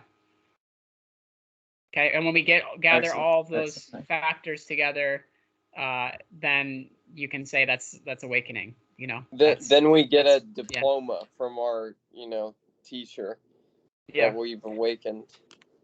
I mean, it's honestly like you know, not to be too much like, hey, you should study this like school or something, but I mean, it's been helpful for me at times to write down all of these, and to write down especially the Noble Eightfold Path, and to write down the like you're doing notes. And that sounds brilliant, man. I might actually do that. I have a little notepad that I bought that I've been writing some notes in. And Taking if notes we're on gonna the books and remember stuff. all kinds of other stuff, it's like it's pretty wholesome to like memorize the Noble Eightfold Path. Right now, I'm working on. I I have the ambition of like memorizing the dependent origination order. Yeah, paticcasamuppāda. Yeah, and being able to say it forwards and backwards, just because I think it could be a useful skill to develop, you know. And if we put so much effort into reading so many books and reading so much shit, but for some reason, like we kind of like we don't want to like study these so much, and it's gonna be interesting to look into why. It's like, You know, oh, I what is it? finished this book, onto the next one, onto the next one. Oh, there's hundreds of Yeah. spiritual books in the marketplace. I can't I wait. Which find will I read myself, next? like, And it's like the struggling just actual to students like remember, take some like, notes and like the factors get it of to sink in. jhana. Like sometimes, like it probably would be helpful to write a lot of these things down. Yeah. Like so I Yeah, can yeah. recall It's them like if easier. you're rereading it from all these different sources, like maybe it'd be helpful to just like actually like spend Yeah. time with one and like really like understand it. And if you're gonna pick one, like pick the suttas. Yeah. And just like a few of the basic ones, you know, just start with the basic one. Like, I mean, the jhana factors is like definitely should try to remember them. You know, I think I've memorized those. It's it's like, piti, go ahead. oh right, piti, sukha, effort for the first jhana, and then like one-pointedness. Ah shit. Yeah, but it's like directing the mind and let me also try and fail. Oh real yeah, quick. vitakka vikara. That was it. That was the Wait, what is applied it? So, effort and sustained effort. Yeah, there's two of them. Yeah. applied effort, sustained effort, PT or piti, however you want to say it, sukha, Satisfaction, relaxation, relaxation. and what am I missing? That's it. That's it. Those are the 5 factors. Yeah. Vitakka, applied effort, vikara, sustained effort. But PT, Dhammarato says joy, there's 6, and I had 5 there. What was I missing? Sukha, satisfaction. I can't remember the Pali word, but like it's like the 1 point. You list them, Joe, so we can hear. No, there's only 5. There's only 5 that I'm familiar with. Yeah, there is 5. There's 5 jhana factors. Dhammarato That's like told me like specifically that like there are 6, and relaxation is the 6th that most people don't list. So what are the other 5? Is it? Wow. Realization? Huh? Relaxation. Oh, relaxation is what you said. Yeah. Yes. That's interesting. Yeah. Okay. Well, I mean, yeah. I've only ever seen it as 5. Yeah, it's always written. That's what Dhammarato says. You can go watch the video. I mean, that's interesting, man. I was listening to the video again today. But is in that a way, your third pull with him? Okay. So just so you guys are aware, there's an order within dependent origination. So there's basically. Let me find this because I was just reading this the other day. Yeah. Okay. So it's called Lokuttara paticcasamuppāda, and it basically has like transcendental factors that come after the traditional paticcasamuppāda. And so after that, you have piti that leads to passaddhi, which I'm guessing is what he is including in the factor, which leads to sukha. And that's the order. And that leads to samadhi, concentration, you know? So, like, I think what he's, like, getting at is that piti leads to tranquility, leads to sukha. Like, this is just, like, the natural tranquility, progression. relaxation, however you want to say it, basically. Like, okay, yeah. He was pretty clear, like, he was saying, like, you can't have any physical pain in your body or anything and it be first jhana, like, at all, is what he's saying. Which was a totally different, like, or it was a new thing to me to hear someone say that about jhana. And it was actually really helpful to pay attention to that and see, you know, am I fully relaxed? And then you learn how to become more and more relaxed. Yeah. When practicing so this links into what Ron was saying before about the distinction between suffering and pain. I don't think you can have any suffering and it be jhana, right? Because jhana is like the elimination of suffering. It's kind of the definition. But physical pain, like the actual sensation of pain, as long as the actual dukkha element of the pain has been taken away, Right, which is independent exactly. from any That's physical Sutta. sensation in the body. I don't know It's if a mental Dhammarato would interpretation. agree That's the with whole that, point. but Well, I in just- number then four, it in should be jhana focused number on. 4, you would eliminate that too. Like that's when you're still aware, because there's still applied and sustained thought, so that there's still an awareness of the body there. In the first jhana, you're still aware of sensations, but you just see them as sensations. Yes, You know, yeah. and you Yeah, look there's no into dukkha. it.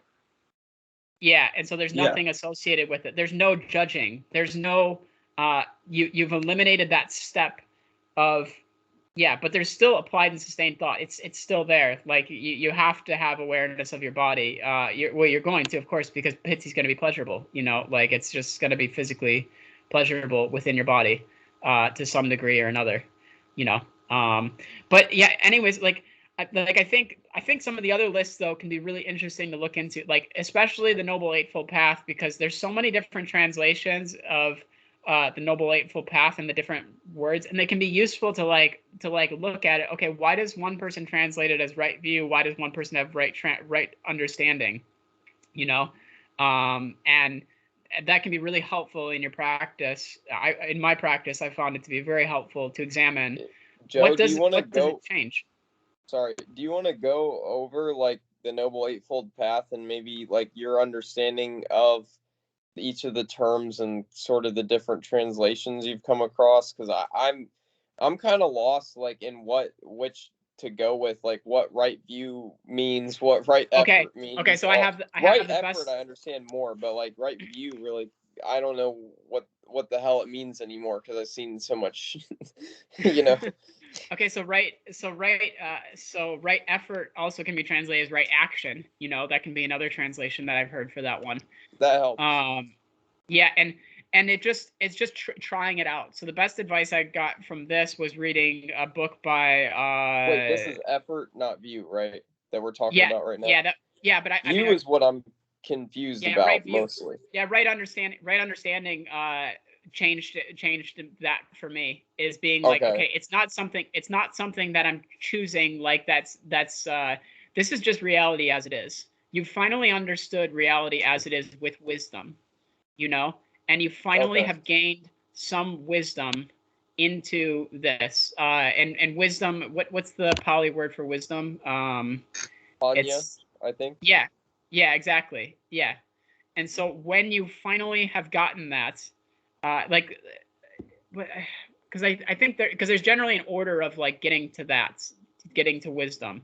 And this is why the Noble Eightfold Path is so interesting, because they're all so flexible and related on each other.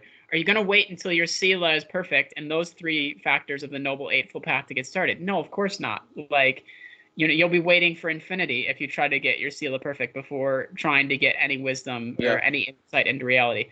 But I feel like wisdom helps with sila a lot, honestly. Yeah.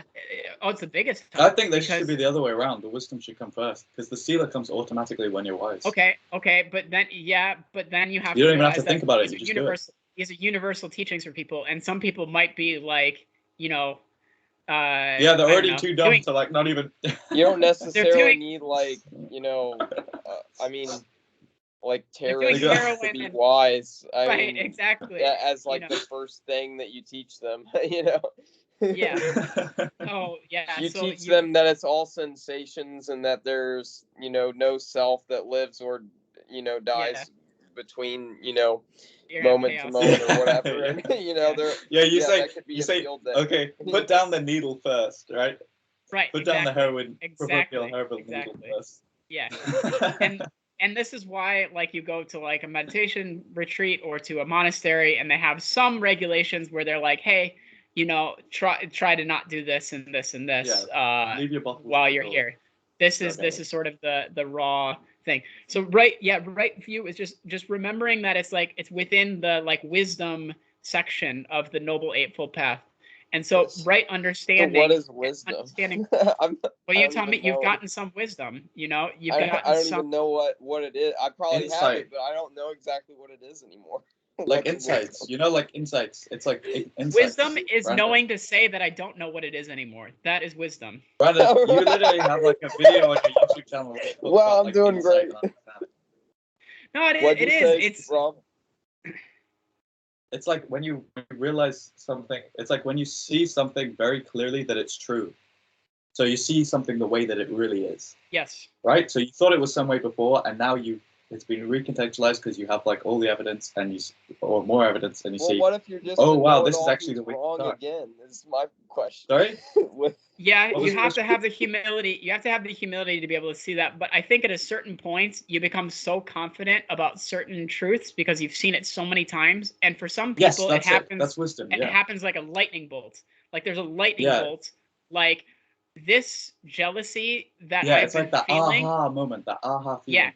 Yeah, is like harmful to me, and I'm going to stop being jealous.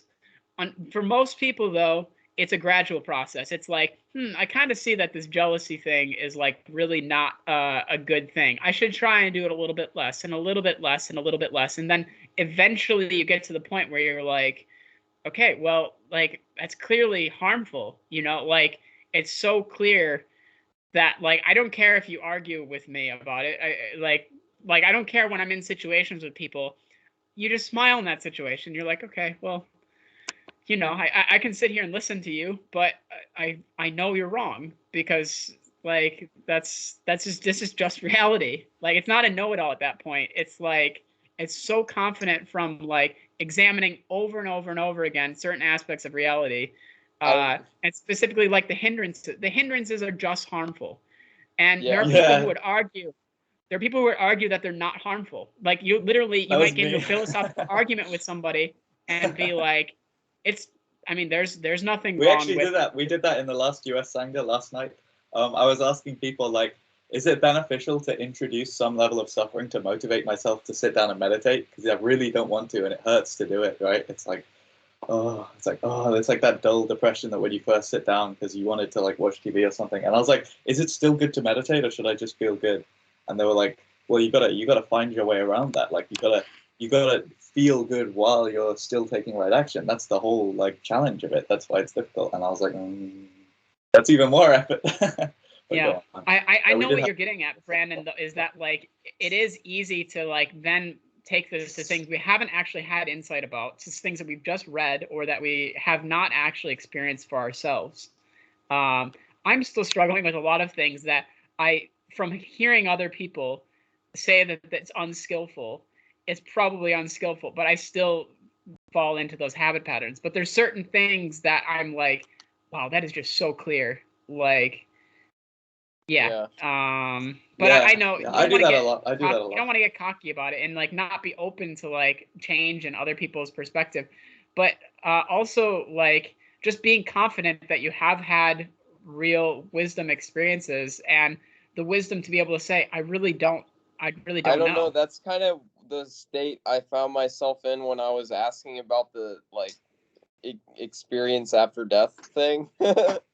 Like I realized like I was asking the question like, can you guys like please give me like some good like different perspectives to look at this? And then I'm like sitting there thinking I've already looked at all these things, you know. Like, but that's just like an imponderable in my opinion. Yeah, like that's what it seems like. It is an imponderable. Yeah. The other factors of like the Noble Eightfold Path, though, we can go over it really quickly. And Samadhi, right effort, and then where are we at with like the third? It's also translated. The order. It's also translated as like right intention. Right. It's okay. Well, no, I mean, right effort is number 6. I mean, that's always number 6. Shit. I'm all yeah, but the next one is always like is right intention. Okay. Sometimes they translate it as they say right aspiration, right motivation. Okay. Yeah. And it says here a little thing from the suttas. It says, and what is right intention? The intention to renunciation, the intention of freedom from ill will, and harmlessness.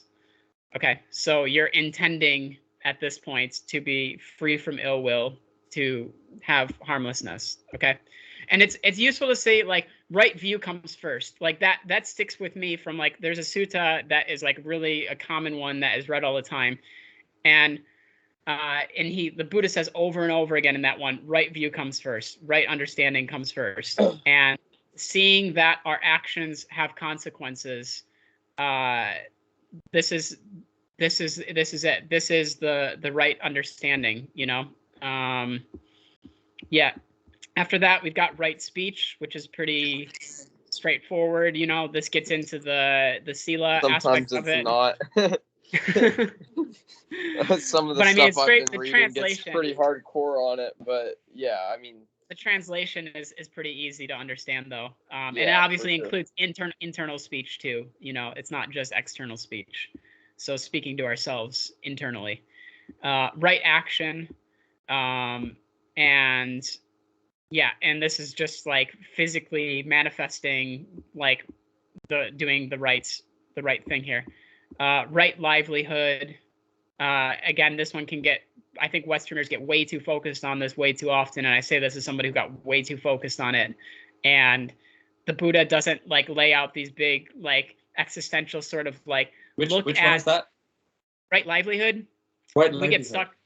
I think Yes. Westerners get stuck on this a Oh, lot because they man. sit and think about Big it time, and then they big time. relate it to their life and they're like, but what is my consequence of this action and this action and this action? Oh, it all leads to global warming, which leads to people being harmed, or this leads to a factory in China where people are being harmed, and it's way too deep. You know, it's like you don't need to well, look at human it. beings are death machines. It's just I've kind done of that a how lot, it I've done that is. a lot. You know, Yeah. you're always going to end up destroying something just for being here. So Yeah. But so you can but so only what do that happens- to a certain extent. You know, like So what like, happens try with- to perfect that. Yeah, so what happens with compassion, though, is you hear the word compassion and you're like, well, wait a minute, like this clothing like was produced in some factory in like, you know, with like not good virtual slave labor. conditions. Like I don't want to support that, you know. And then And you so stop it's like supporting it, and reducing- that person doesn't have a job, and they make half the living they made before. Maybe who knows? Like Yeah, exactly. it So you goes on can't- forever. Yeah, so you can't look into it in that way. You just need to try to reduce harm as much as you can, you know, and like not have these big like sort of rules and a new set of like 10 commandments for ourselves. It's not about what right livelihood is about, you know. I think you hit the nail on the head, man. The middle way. Do what you Yeah, can to get so- the rest.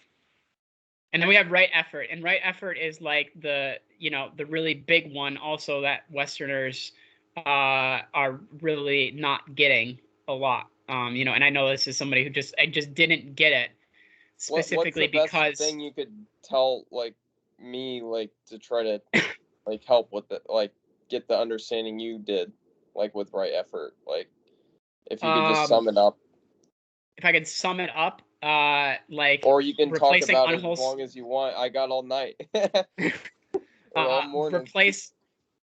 replacing a state that you're in that is a hindrance on the path and finding some other way. So like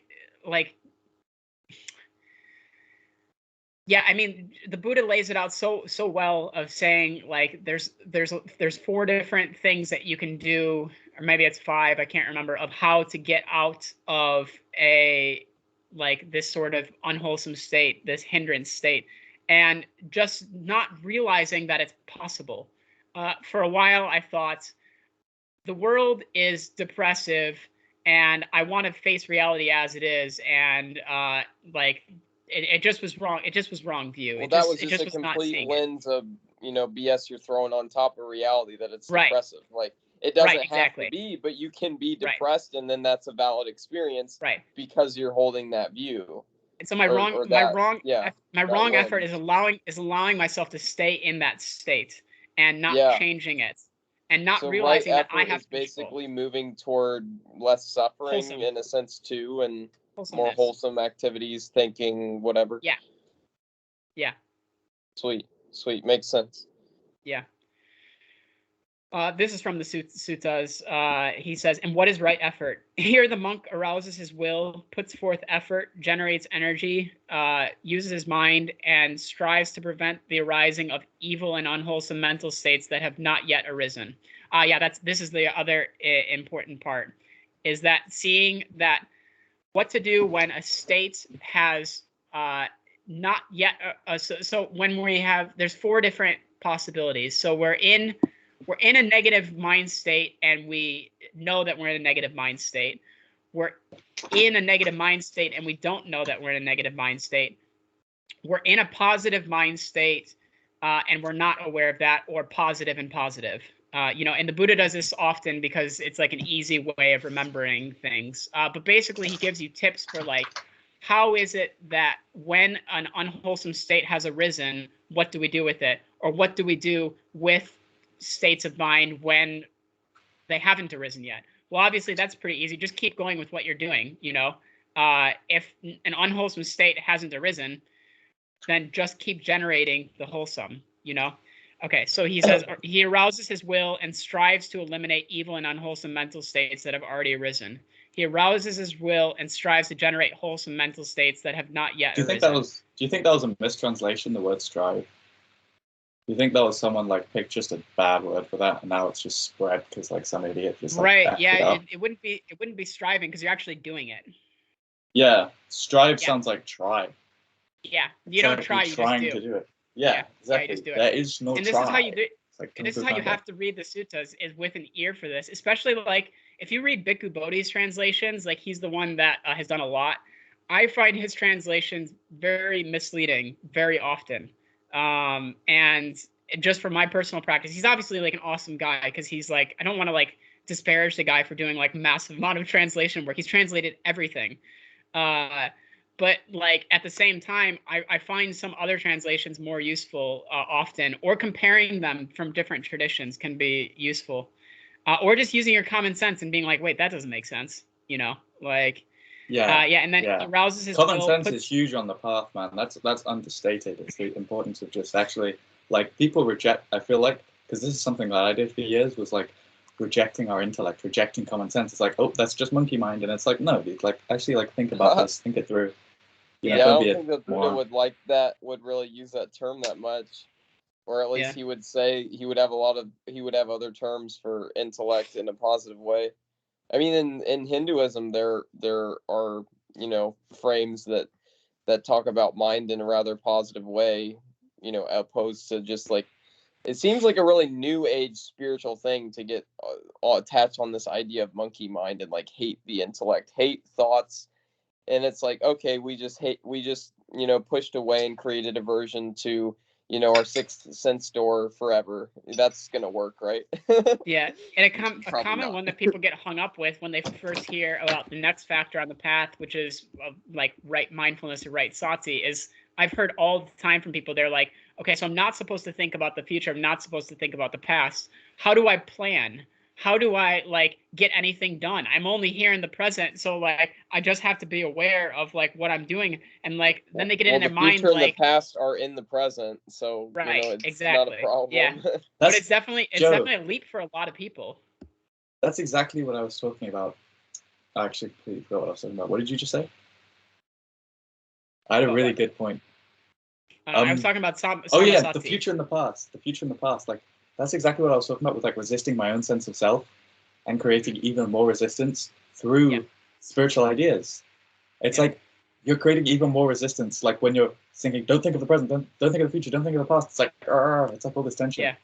And it's samasati. It's right mindfulness. It's not just raw mindfulness, This is a thing. Right mindfulness, samasati. This is the factor on the path. Would that just be mindfulness directed toward wholesome objects? Is a way to say that, or like how would you break that down?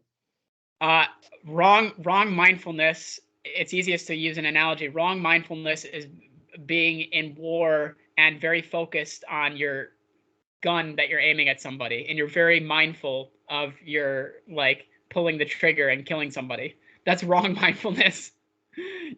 Like so where the focus of the mindfulness just because lies. It's unwholesome, right? Right, exactly. Yeah. Okay. Yeah. Okay, cool. And then we have what, samadhi and then wisdom. And left. then samadhi. Yeah, and that's it. And then you have samadhi. It's what leads to wisdom, right? The Noble Eightfold. So wisdom isn't on the eight, or is it? part of No, it. wisdom is there's like three categories of like the within the practice. So like the wisdom is like within, it's like the two different factors within that, you know. And so it's the first two, I believe. It's right view and right intention, or right aspiration, right motivation. Those first two are sort of like the wisdom section, if you will, of the Noble Okay. Eightfold Path. The next three are the Sila section. So then you get the right speech, the right action, right livelihood. And then the last two are kind of like the practice itself, you know.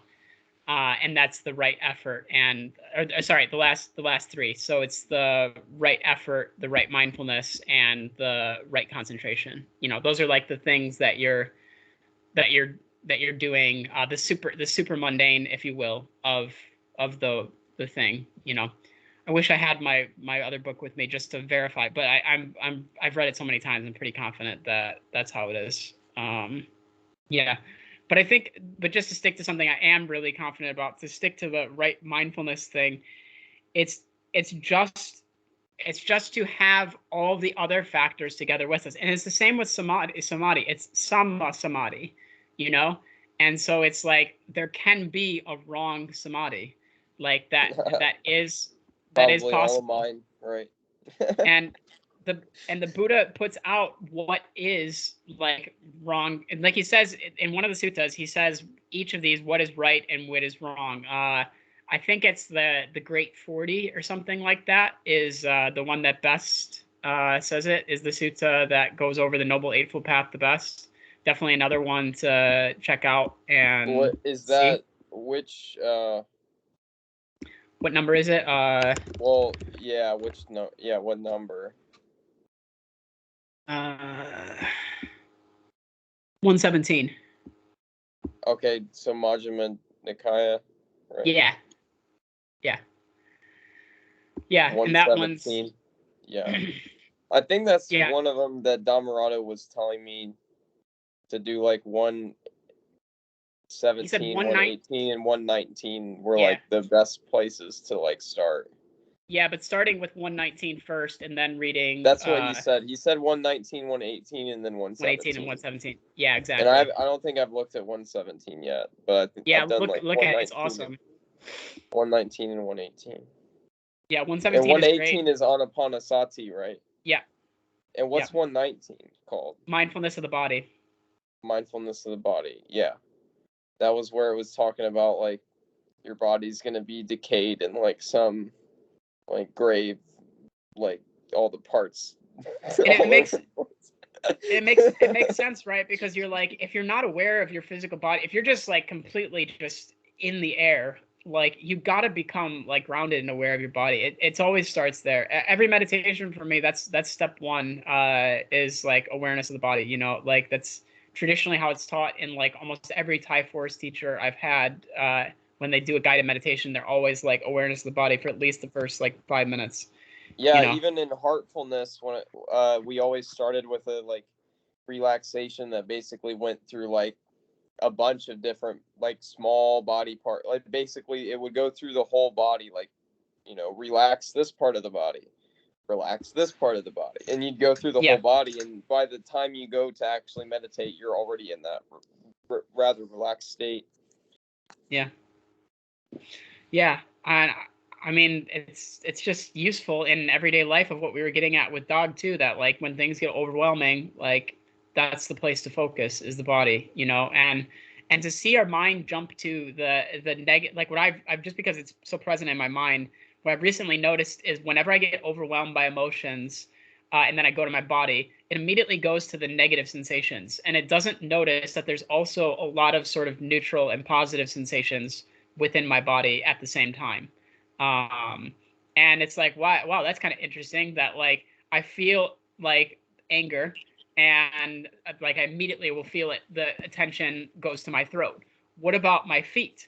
Like I obviously have some sensation. I would say there too. Genetically and socially, psychologically, whatever, we're set up to be problem-solving machines. So when there's a problem, it's the most notable thing. It's like, go look at this, go look at this, so, and fix this one. Don't, but and this is a really important subject because we are set up like problem-solving machines.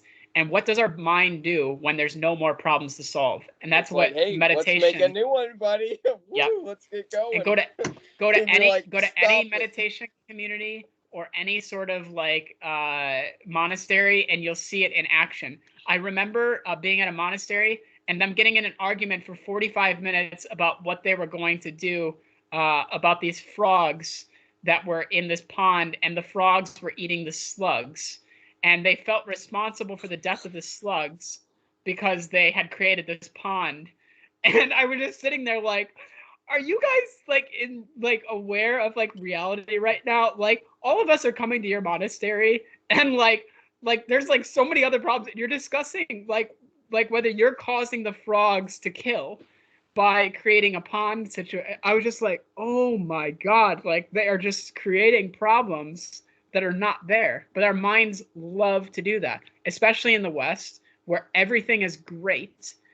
Like, realistically, we are well fed, we are well housed. It just takes going and traveling to any other place and seeing their reality and being like, holy shit, I have everything so well, and yet I'm creating all kinds of internal problems for myself, and I'm not able to handle talking to other people who also are clearly doing that, who are like, what's your career going to be? And you're like, I don't know. Like, I have no idea. But there's something within me that starts to then create a problem and a panic for myself, because it's like, holy shit, I'm getting pretty old, and got to think about retirement. What's going to happen when my body doesn't work anymore? And oh my God. But the reality is like, how many people are starving in the world and that we live in, that we're present in? Like, none. It's not happening. It's just like, you literally have to be in like Appalachia or something like that, and we're not. Because I got this argument from somebody, an American, who they were like, well, I think there's probably some like people that are really like inbred living in like West Virginia, Appalachia, that probably are starving to death because they're so remote. And I was like, but you're not that person, and you'll never become that person. Like, there's no stretch of the reality for you right now where you will ever be a person who will ever starve to death, unless you like put yourself in some stupid survival situation. It's an unrealistic. Like, the chances of it happening is so low. Like, it's so low. Plane crashes on a desert island. It's so incredibly low that like it's just not something to worry about. But the first thing you will hear from everybody when you talk to them is like, as somebody who has like sort of an untraditional lifestyle, they're like, well, aren't you like scared? Like, what are you gonna do like when you just like, how what's your future gonna be when you're like 65, 70? And I'm like, I have no idea. Yeah, I remember when I was in university, I was looking for a house, and I was doing a house share with a mate of mine, and I think there was like one of these houses had like a problem with the smoke alarm or something, which actually that is actually a realistic like a situation, like you can burn the house down. And he was like, but it was something you could fix. Like, we could move into this house and get it fixed, right? Yeah. And he was like, oh, I don't like this house because of the smoke alarm issue. Like, what if the house burns down? I was like, well, we could just like get it fixed. Like, man, like, we're talking about living in a house for a year, like, right. at least, right? It's like, right. A smoke alarm is like $10-15. Yeah. Yeah. And you're grasping onto this sort of reality that is not actual reality. There's nothing actually to be afraid of. And our minds love creating problems when there aren't any problems. And especially when you get into meditation. But my favorite thing is like being in some sort of like self like isolation period where I'm clearly safe and clearly okay, and just seeing what my mind comes up with for problems in that situation, because like it just keeps going, and you just have to keep reassuring itself that it's all okay. The money's okay, you're fine, you're well fed, you're warm, like there's nothing physically harming you or endangering you right now.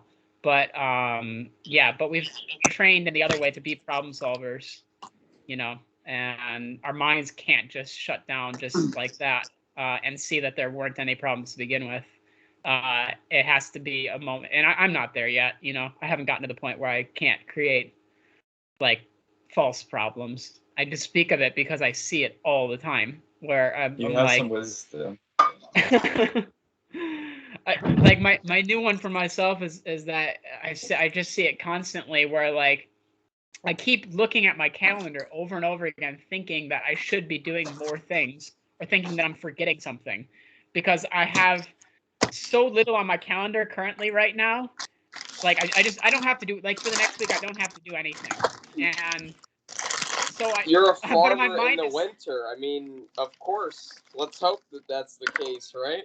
but even in the summertime, the reality is that like I'm still kind of choosing whatever it is, you know, like that's the reality, is that like I don't have to do, there's very few things I have to do. That's just how my life is set up. But my mind, it goes crazy because it's just so used to like being in college and then having jobs and having to meet people and fill out this form and fill out this and this bank account, this and this, that.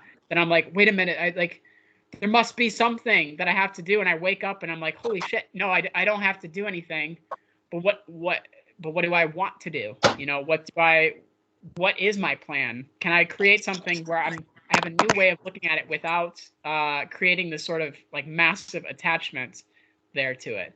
And I feel I'm like I'm Yes, sort of the can we opposite. plan for the future without I have a worry? bunch of stuff to do, but I'm just like, we're good. exactly, and that's the way to do it. And it works. That's exactly That sounds like the way good to do practice. it. I still don't have any catastrophes, or, you know, Right. I'm not homeless, or, you know, Yeah. anything. And that's you the way know? to do it. And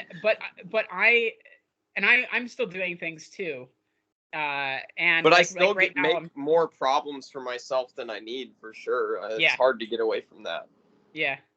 And so I'm like right now I'm building a little cabin for myself, and like, yeah, just the attitude towards it is exactly that attitude that you're getting at, of like, okay, whatever. Like if this gets done today, that's great. If not, that's great. You know, that's the attitude to take with it, and to not create these internal rules and be your own internal sort of like, you know, smacking yourself over and over slave again. master. It's like that Yeah. master-slave relationship. You're whipping yourself into shape to do things. Yeah, that's one Unnecessarily. thing I try to tell Yeah. people. Like, if they ask me for spiritual advice, like, I'm always trying to squeeze that in there. Like, don't be a slave master to yourself with this stuff, because it's not the right way to do it.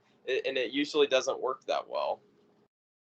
I catch myself sometimes when I'm like on my land and I'm like sitting under a tree, so I'm clearly following the Buddha's instructions, and I catch myself being like, oh, but you're not, you know, when's the last time you've meditated by like sitting on your cushion in your meditation room? Like, you know, because You got and that's yourself. like, yeah, it's You crazy caught though, where you're yourself. just like, oh my God, I cannot believe I'm still beating myself up like for this, like for not meditating enough. It's so crazy that, yeah, because I'm like, oh, but Yeah, you're in nature, it's and so like it's easy not as well good to use conditions, and meditation. and It's you're, like the perfect excuse, right? It's the Yeah. perfect excuse to beat ourselves up.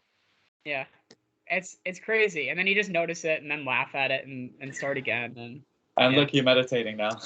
yeah. It's like Dhammarato says. It's like, well, you can meditate right now, and you already are, because you just realized that that's a thought. So you're already meditating, so feel good. Yeah.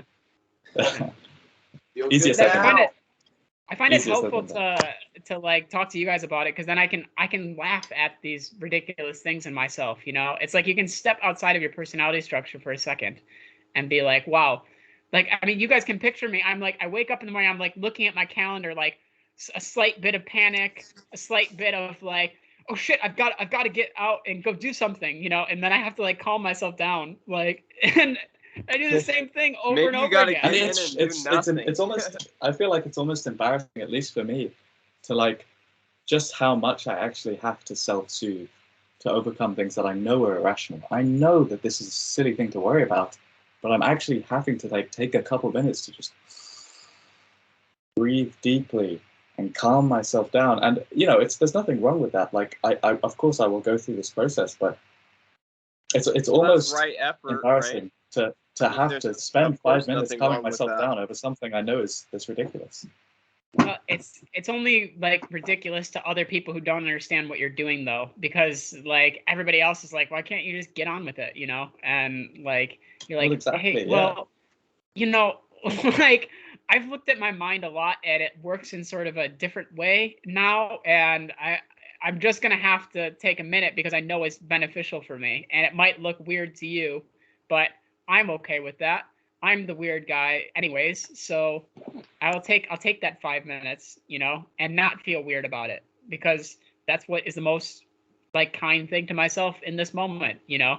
And yeah, you need a lot of nourishing because you've been doing the opposite for so long, you know. How many years of beating yourself up, you know? And like I think you said that you were like a really good student, right? In my last year of high school, before that I wasn't amazing. Okay. Let's just say. But you're beating yourself up. In university I was. Yes, in university I was very, very right, studious. that's what I got it was. all my stuff in on time. Yeah. Yeah, and so like obviously like your method of doing that was probably to like beat yourself up a lot, you know? Yes, and, I was extremely like disciplined, like, and it was fear, like, and negativity that I used to motivate myself. And then when I got into meditation, I did the same thing, and I had this really bad habit of, and I still have a really bad habit of bullying myself to take right action, to do the right thing, to motivate myself. I actually make myself feel worse in the moment to do it, and it's really hard to break. Yeah. Mm-hmm. Yeah, to actually be motivated to be motivated without worrying about things, to be motivated to, you know, finish my degree and get a high-paid job without worrying about the future is extremely difficult for me.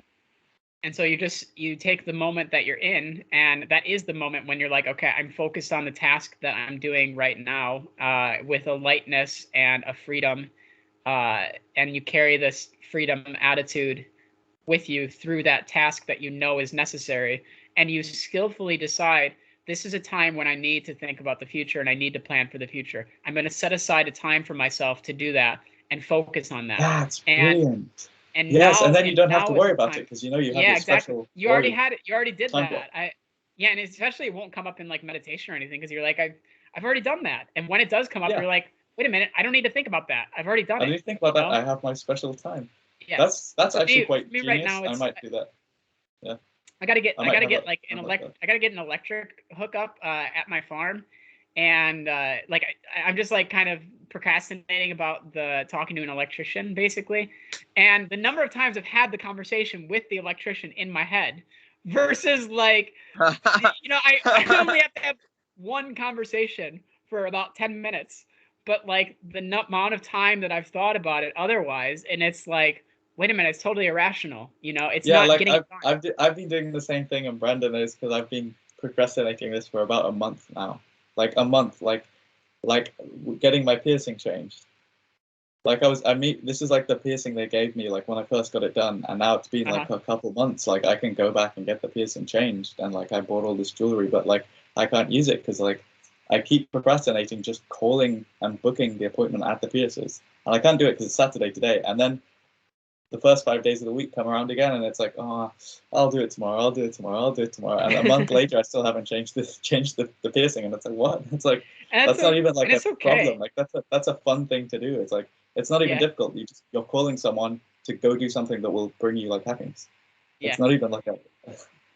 And it's okay, and it's okay to like not get it done too. It's just more. It becomes a problem when it's. Well, that's exactly why I keep procrastinating it, because it's like it's such a trivial thing, you know. Like I know that it's just like. Yeah. But when you go over in your head, you're like, okay, you're playing out the future scenario of like what it's gonna feel like, what it's going to be like, and you keep like playing out this future scenario of like how you're going to talk to this person, what you're going to say to them.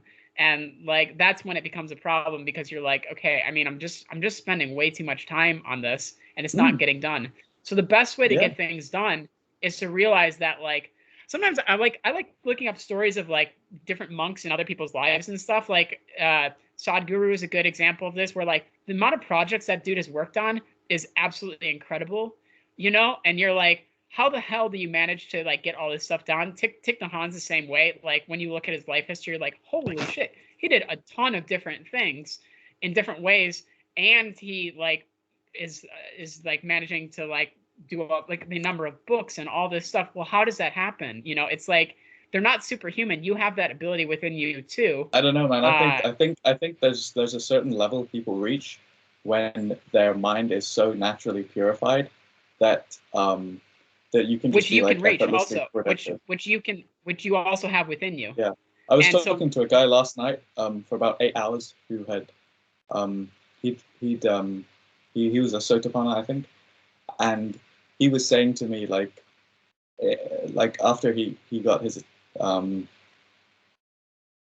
like his realizations and stuff and like his progress, that he has a lot more like physical energy even, because it's true, like he was actually saying, like we already have all this physical energy, but we have all this negative thoughts and mind chatter and stuff obscuring over the top of it. And he says that now that he's removed all of that, like to be productive for him, it's actually not even hard, because because that energy is all available to him now, because he doesn't have, because his default state, I guess you could say, is already so so peaceful, so purified of unwholesome thoughts and emotions.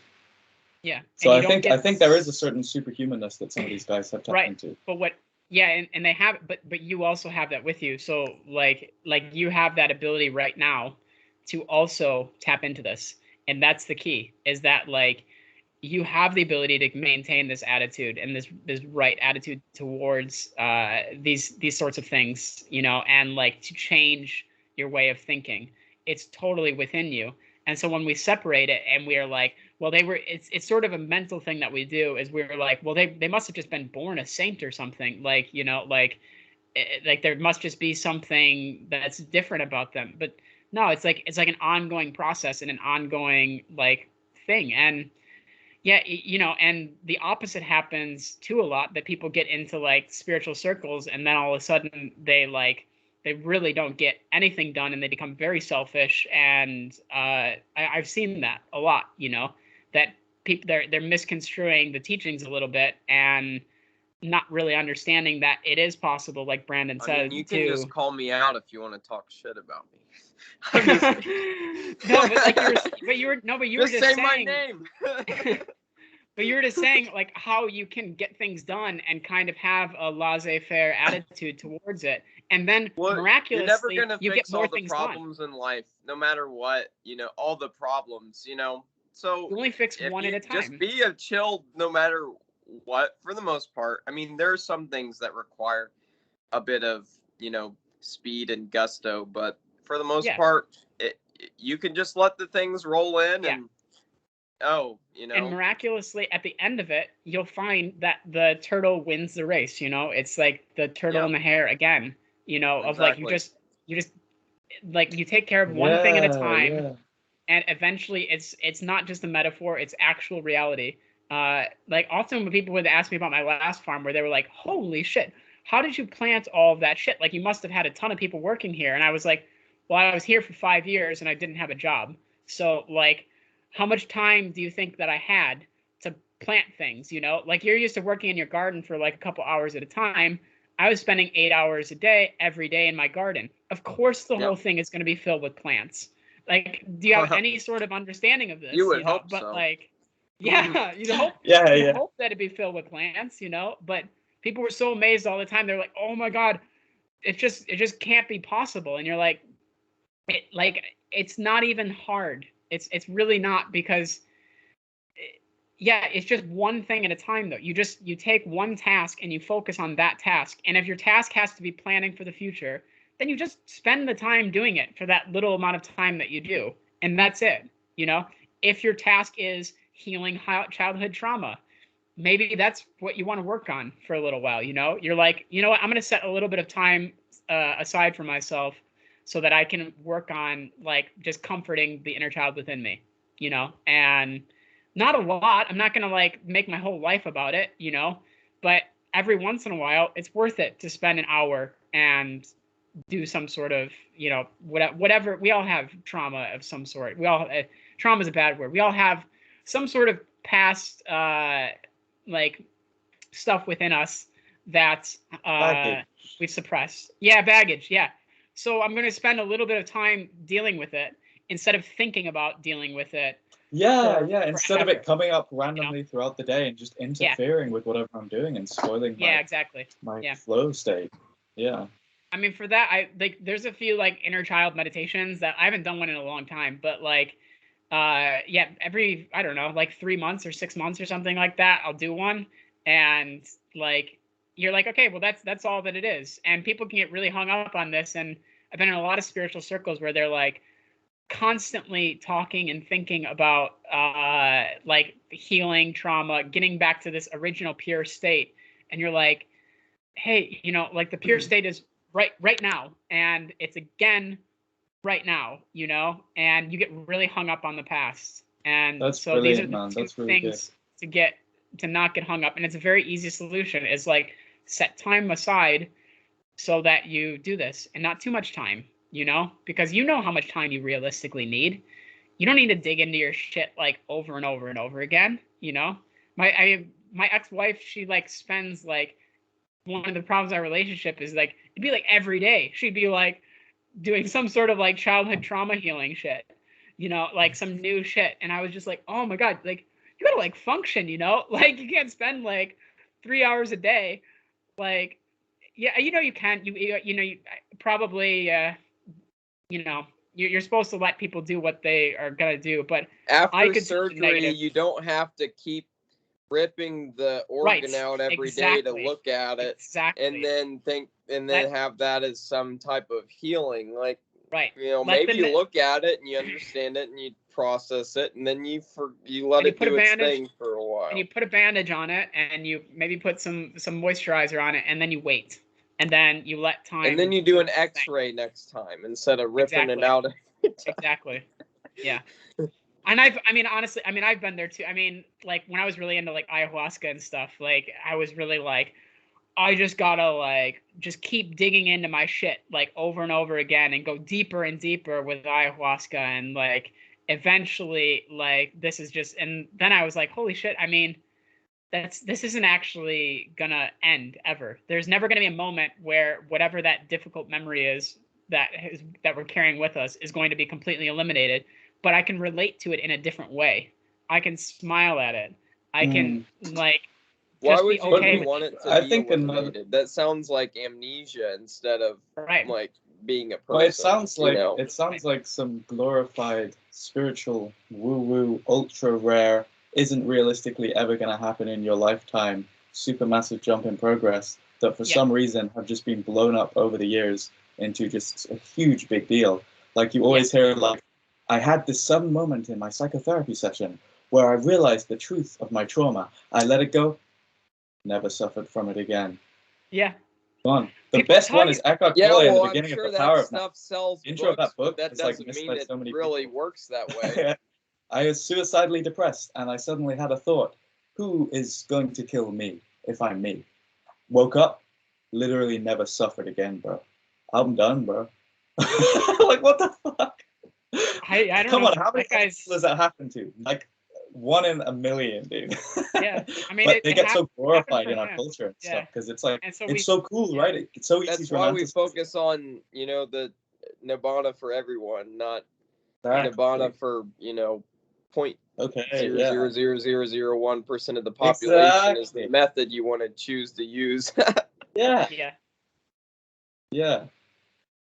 Yeah, totally. I think is really interesting because I agree that it does mislead people and think that because this happened to somebody else, it must happen directly that way for me. Dude, I went through I meditated until up until I started learning from Dhammarato, which is kind of why I'm starting to become, why my pendulum's swinging so far the other way now to like the Dhammarato, like wake up now, okay, was because I meditated for years, 3 years, pretty much meditating almost every day.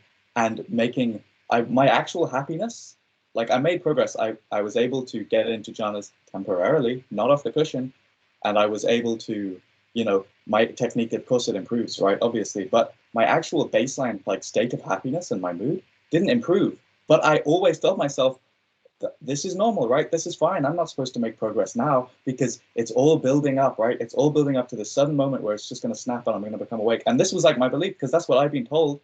That's what all the famous book stuff and say, right? Like the books all talk about the sudden moment of awakening. instead of like the gradual shift of becoming actually like happier as a person. And so I never actually thought it was a problem that I was like not progressing in my actual actual Well, happiness level. you were anyways, and you just didn't notice it, so it's okay. And it's like you said, like some of those skills come in handy now, because like they're very transferable to gladdening the mind. It naturally is doing itself. Also, if you're meditating and following some sort of tradition, it's naturally working its magic anyways, is the thing that I see. Because we can beat ourselves up about it and be like, I spent so much time doing this like wrong practice, and then that's unwholesome too, and not seeing that, Yes, that's a good point. My experience with this is like I've had, I mean, at least, one specific shift that seemed to make a huge difference that was rather sudden. I mean, really a number of them, but none of them work as well you're the exception. as building the skill. No, I'm not saying I'm the exception. I'm saying they still didn't work for my happiness as a whole, as well as building the skill to become happy now. And I would say Joe probably agrees with me, because I think you've had a similar sudden shift happen to you, and you still come here and stick with Dhammarato, and there's probably a reason for that. I'm assuming it's about the same for you. Yeah, I mean, I like, it's just an experience, It's like I don't even know what to make of it anymore, because like I've framed it in so many different ways and in so many different like storylines around that specific experience or whatever, and other experiences too, but they're just experiences. And what has actually shifted my actual reality right now is all those other moments that I have worked on, that are not so in focus in my mind, because each one is just as important as each other one, when I woke up to reality, they're just as important for building these skills, for building on themselves, and I mean, like, if you keep holding out for experience, this is what our society does, though. It's not just in meditation. It's also when you talk to somebody, like I'm in my age group, I run into a lot of people who like burned out at their jobs. and then they talk about their recovery from how they burned out from their job. And they're like, and one day I was just, I figured it out, and I haven't had those feelings since then. And you hear this story all the time, and it's a repetition. Oh my God, you do. It's like, and then you'll hear that same story. I just decided to count down from 5, and I got out of bed about a different situation. Yeah, they'll say, well, I wasn't happy after that, but this new experience really changed things, and then they're really the same person. Yeah, with the same problem. For me, what it's been with specifically with depression and dealing with depression for a long time, the length of time before I catch myself is so much significantly reduced. That's the big shift, and the big shift is not this sort of, I'm never going to be stuck in bed again. It's never going to happen again. Like, I had that happen and I woke up and that's just it, But like the reality is like, with that. How quickly, you're going to go back to sleep as soon as something bad comes up in your life, right? Yeah. Yeah. And a lot of people, they go for a really long time living in delusion, and they might not have, and they don't prepare themselves because of that. Yeah, exactly. And so I'm ready for the next time that some wave of emotion comes, because I'm not scared of it anymore, because I've explored it so deeply for so many hours. I know all of its facets. I know all of its tricks. And I have my own tricks. No, you don't. You lie. No, I do. You don't. I you do don't know though. all of its tricks. I guarantee you there's going to be a trick that's going to come up when you're like 60 years old that's going to completely blindside you, and you're going to be like depressed for a week, bro. Okay, but when I'm in the moment, and that's so here's the difference, is that I might get the depression and it might come up, but I know the tricks that my mind does to increase that, to make it worse. For me personally, what happens is it's like, oh my God, like, it's so much effort to like get up and to eat, or to go for a walk, or to exercise, or to have sunlight. That's just so much work right now. And that's my little mental game that I have with myself. And it's like, why don't you just keep laying here and like, you know, just be here, and then it'll just all go away, you know, like if I just like keep laying here. And this is what I'm saying when I'm like, I know the facets of it, because I know the facets of it that's building on itself. And when that mind comes in and is talking to itself and is like, okay, so you're feeling depressed and you're not being an internal coach right now, you're actually dragging yourself down more, and you're watering those negative seeds within yourself instead of watering the positive seeds that are also within you, you know. And you know the things, they're so obvious. Like all these people who take like these courses and things like that on studying depression, it's like, that's actually an excellent point. It's so simple. It's really it's really easy, you know. Don't be scared of it. Don't think that like this is going to like run my life and this is a permanent state. It's impermanent. It will change, you know. But reminding yourself of this, being conscious of it, like consciously bringing it up in the present moment, like this is going to change. It's impermanent. It's not a permanent depression state, you know, like, and not being fearful. Okay, so if it happened and I was 60 and I was depressed for a week, so what? You know, like there could be a situation, you know, I could have something really, I don't know, really bad happen and my body might need to rest for a week, you know, and that's just reality. But not being fearful of it and thinking, oh my God, my life is ruined permanently and I don't see a solution out of this problem. But I can fix anything. There isn't anything in the world that I can't fix, you know. That attitude change, that's the big shift. It's not the awakening, the quick sort of momentary thing that happens, but it's this sort of attitude shift that gradually happens of like, I can handle this. Anything life throws at me, I can handle, because I've handled crazy shit up to this point, you know. Not scared anymore, you know. It's just, I think you're right, man. I think if that's a really good way of framing it as well. I've handled everything up to this point, so like, what's the probability that I'm going to handle the next thing? Very, very high, realistically.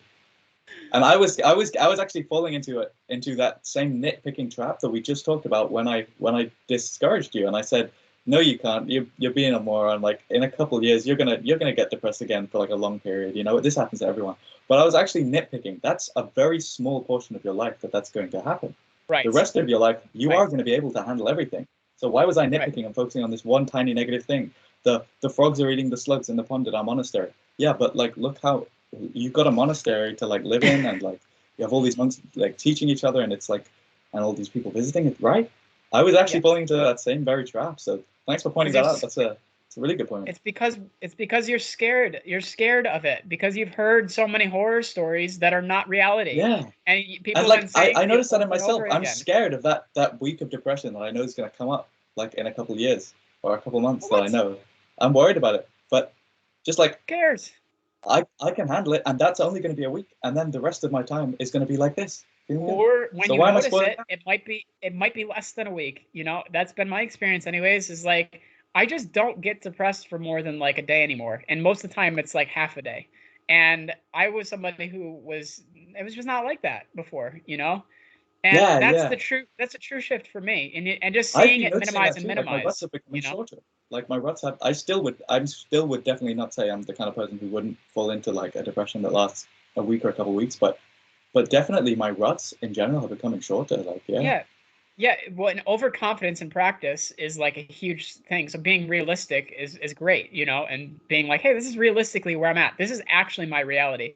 Because what you were getting at before, when you're talking about other people's experiences and stuff, is we're all lying to each other and we're all telling ourselves of like each other a false reality. That we're all dressing up to go to work in the suit when we're just guys who sit with basketball shorts on or fucking like joggers and watch TV at the end of the day. But we're all walking into the office in these polished suits with speaking perfect language with no profanity. Yeah, all that jargon and crap. It's all BS. Everybody's trying to maximize what their states feel like. Yeah, everybody's descriptions and have the most blown up descriptions ever.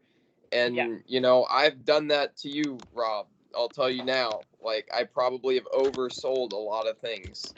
Or probably not, maybe, I don't know. Give me an example of something you oversold. I want an example. Let's make this real. Let's make this practical. I don't know about it. Come on, man. Well, there were plenty tell me the lies. Reveal of yourself. attainments that I claimed after I had my first cessation that were probably way oversold. But, you know, the idea is like... but that's not also to minimize that cool things happen with perception. You know, like this is the reality of life, you know, is that... Because I know I've heard you talk about some of this stuff too, and then I've heard Rob say, I don't know about like Brandon and this like not feeling gravity thing, you know, and I mean that's still here, man. It's pretty cool. But honestly, I can say that like if you push your mind in a certain direction, that certain weird perceptual shifts can occur. But it's not to be like soft. Dude, it doesn't matter. Say that when I was talking about magic and shit, that's exactly what I'm talking about. Like weird, altered states of consciousness, bro. That's what I should have said. I heard anyone tell me that there would be a state where you wouldn't feel like gravity working the same way, and it could be called, in a sense, like zero gravity is just a way to shortly describe it. Yeah. And I started chasing after that state. I probably never would have gotten to this place. Right. This was just a side effect of practice that I probably couldn't have really told was going to occur. And we all get caught on it too, because it doesn't matter that much for your happiness. It is like an extra thing to use to gladden the mind. You can just say, well, you know, shit kind of sucks, but at least I don't feel pulled down by gravity the same way anymore. Or when you know, things suck, but at least I can feel the boundless space and consciousness aspects of the fifth and sixth jhana whenever I want. But even they don't make you happier really in and of themselves. They become so boring, and it doesn't really matter. Like it's just a different way of perceiving it. And you're stuck with language, unfortunately, which is really bad at describing what it is, because just like gravity is a concept, right? And so like what I would describe could be the same thing, is like a feeling that you're not separated from the outside world, and that you can't tell where the air starts and your hand ends, you know, and like this happens sometimes.